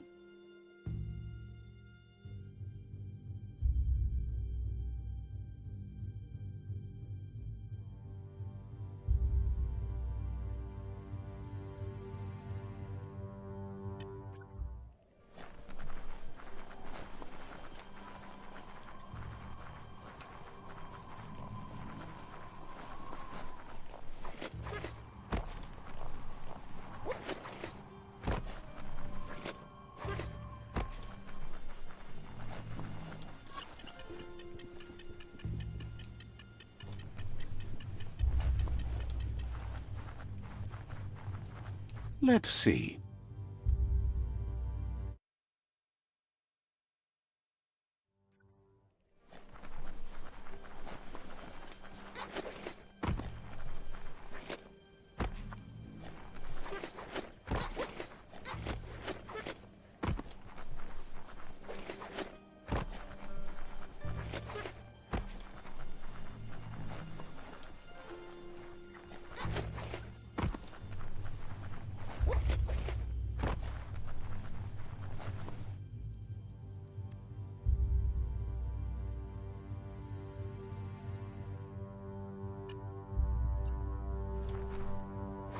What's your choice? Dying?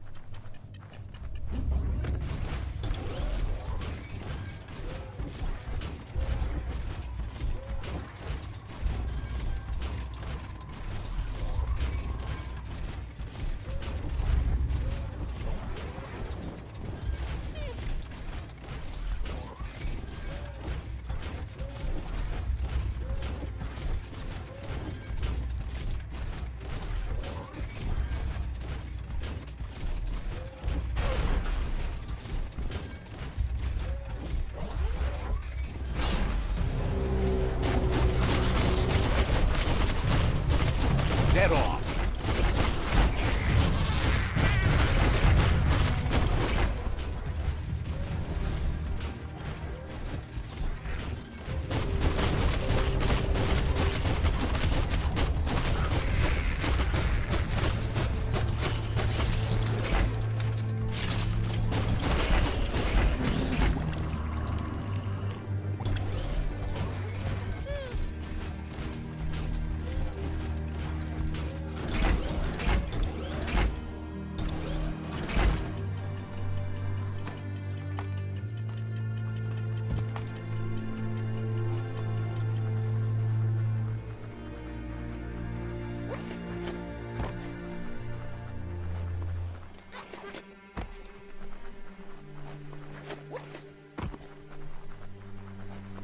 A plank place like this is a fire trap.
We're all heroes of our own stories, or so we hope.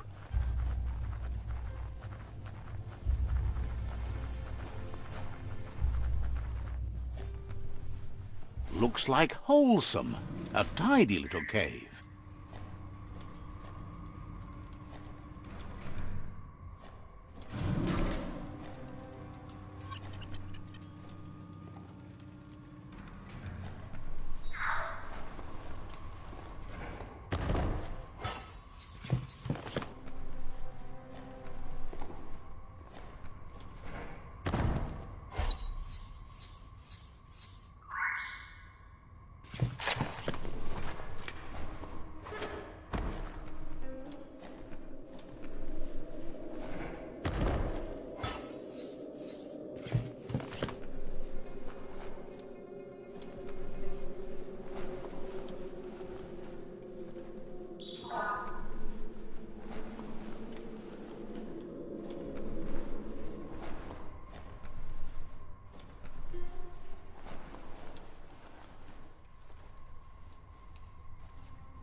Might keep you dry, at least.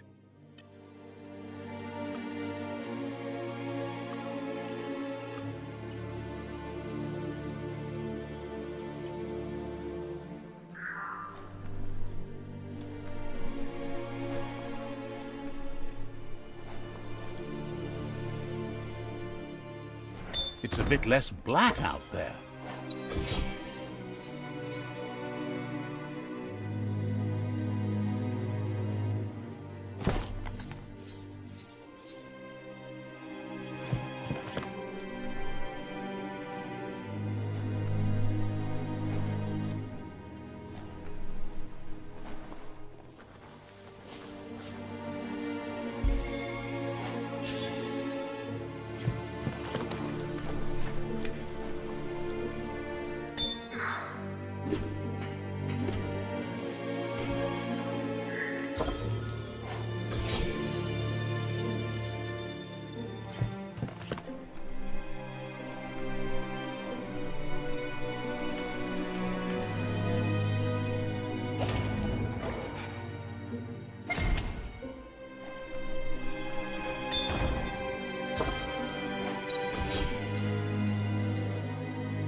Little lives here.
Feel that sunshine.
Everything looks stunted round here.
one son. Hirnad hitalaka, ifotu. Hakenle tutufumuk. Boom says he's maybe the only one profiting from the way the world is burning. He's happy to put the charcoal from the scorched earth to good use.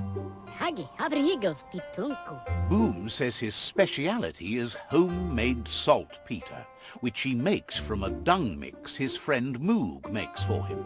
Hirnad hitalaka. Collecting the various dung that makes up the special Boom Poo blend is an expedition, though, so Moog isn't giving it up for free.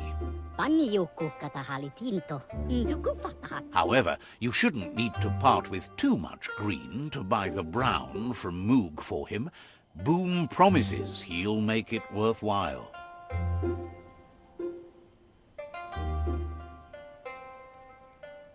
Ndukufataha. Says it takes a little stink to make a big bang. Anihiloto. Boom welcomes you back on his terms. Yatanta. Boom says he told you not to come back without getting... Mi pusso tutulamaha. Boom welcomes... Tulumaha. Will be around when...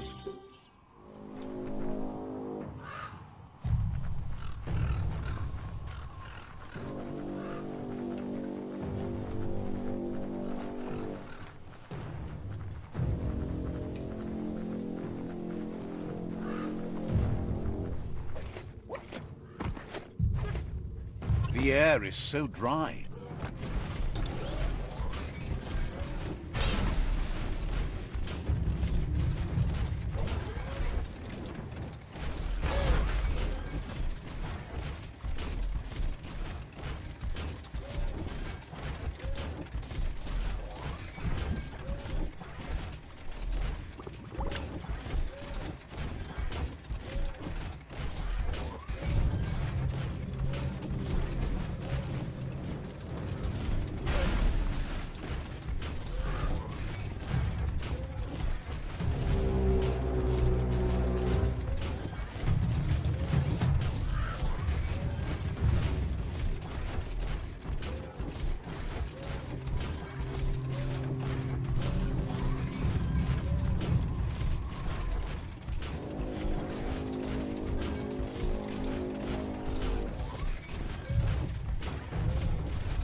Badayan analove. Moog asks if you know the first rule of monster haunting. It's to go where the monsters are. To haunt, you must know the grounds of your prey. Tomosakula imabela tabadanj.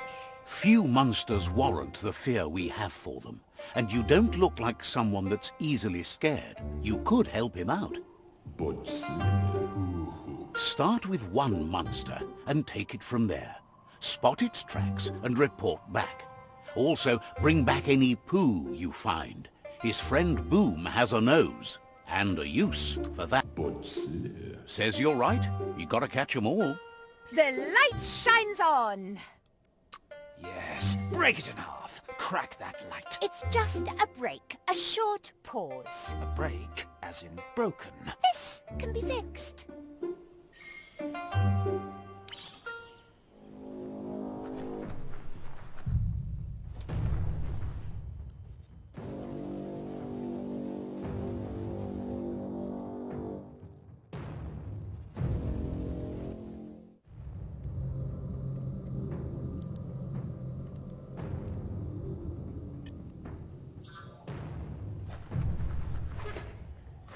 Save your energy.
Remember, any wreck you can crawl away from is a good one.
Smirked!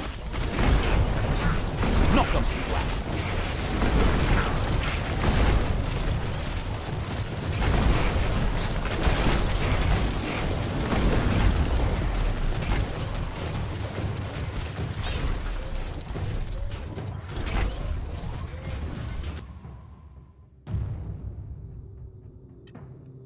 You are the guidance system.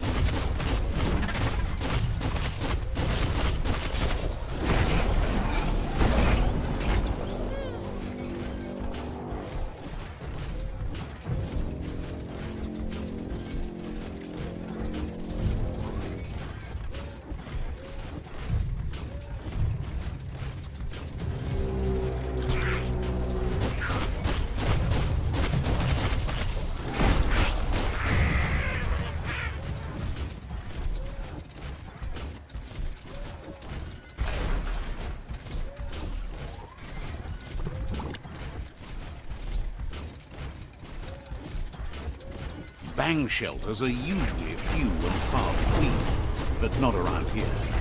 Here's shelter 7C2, and it's not far from where 7C is.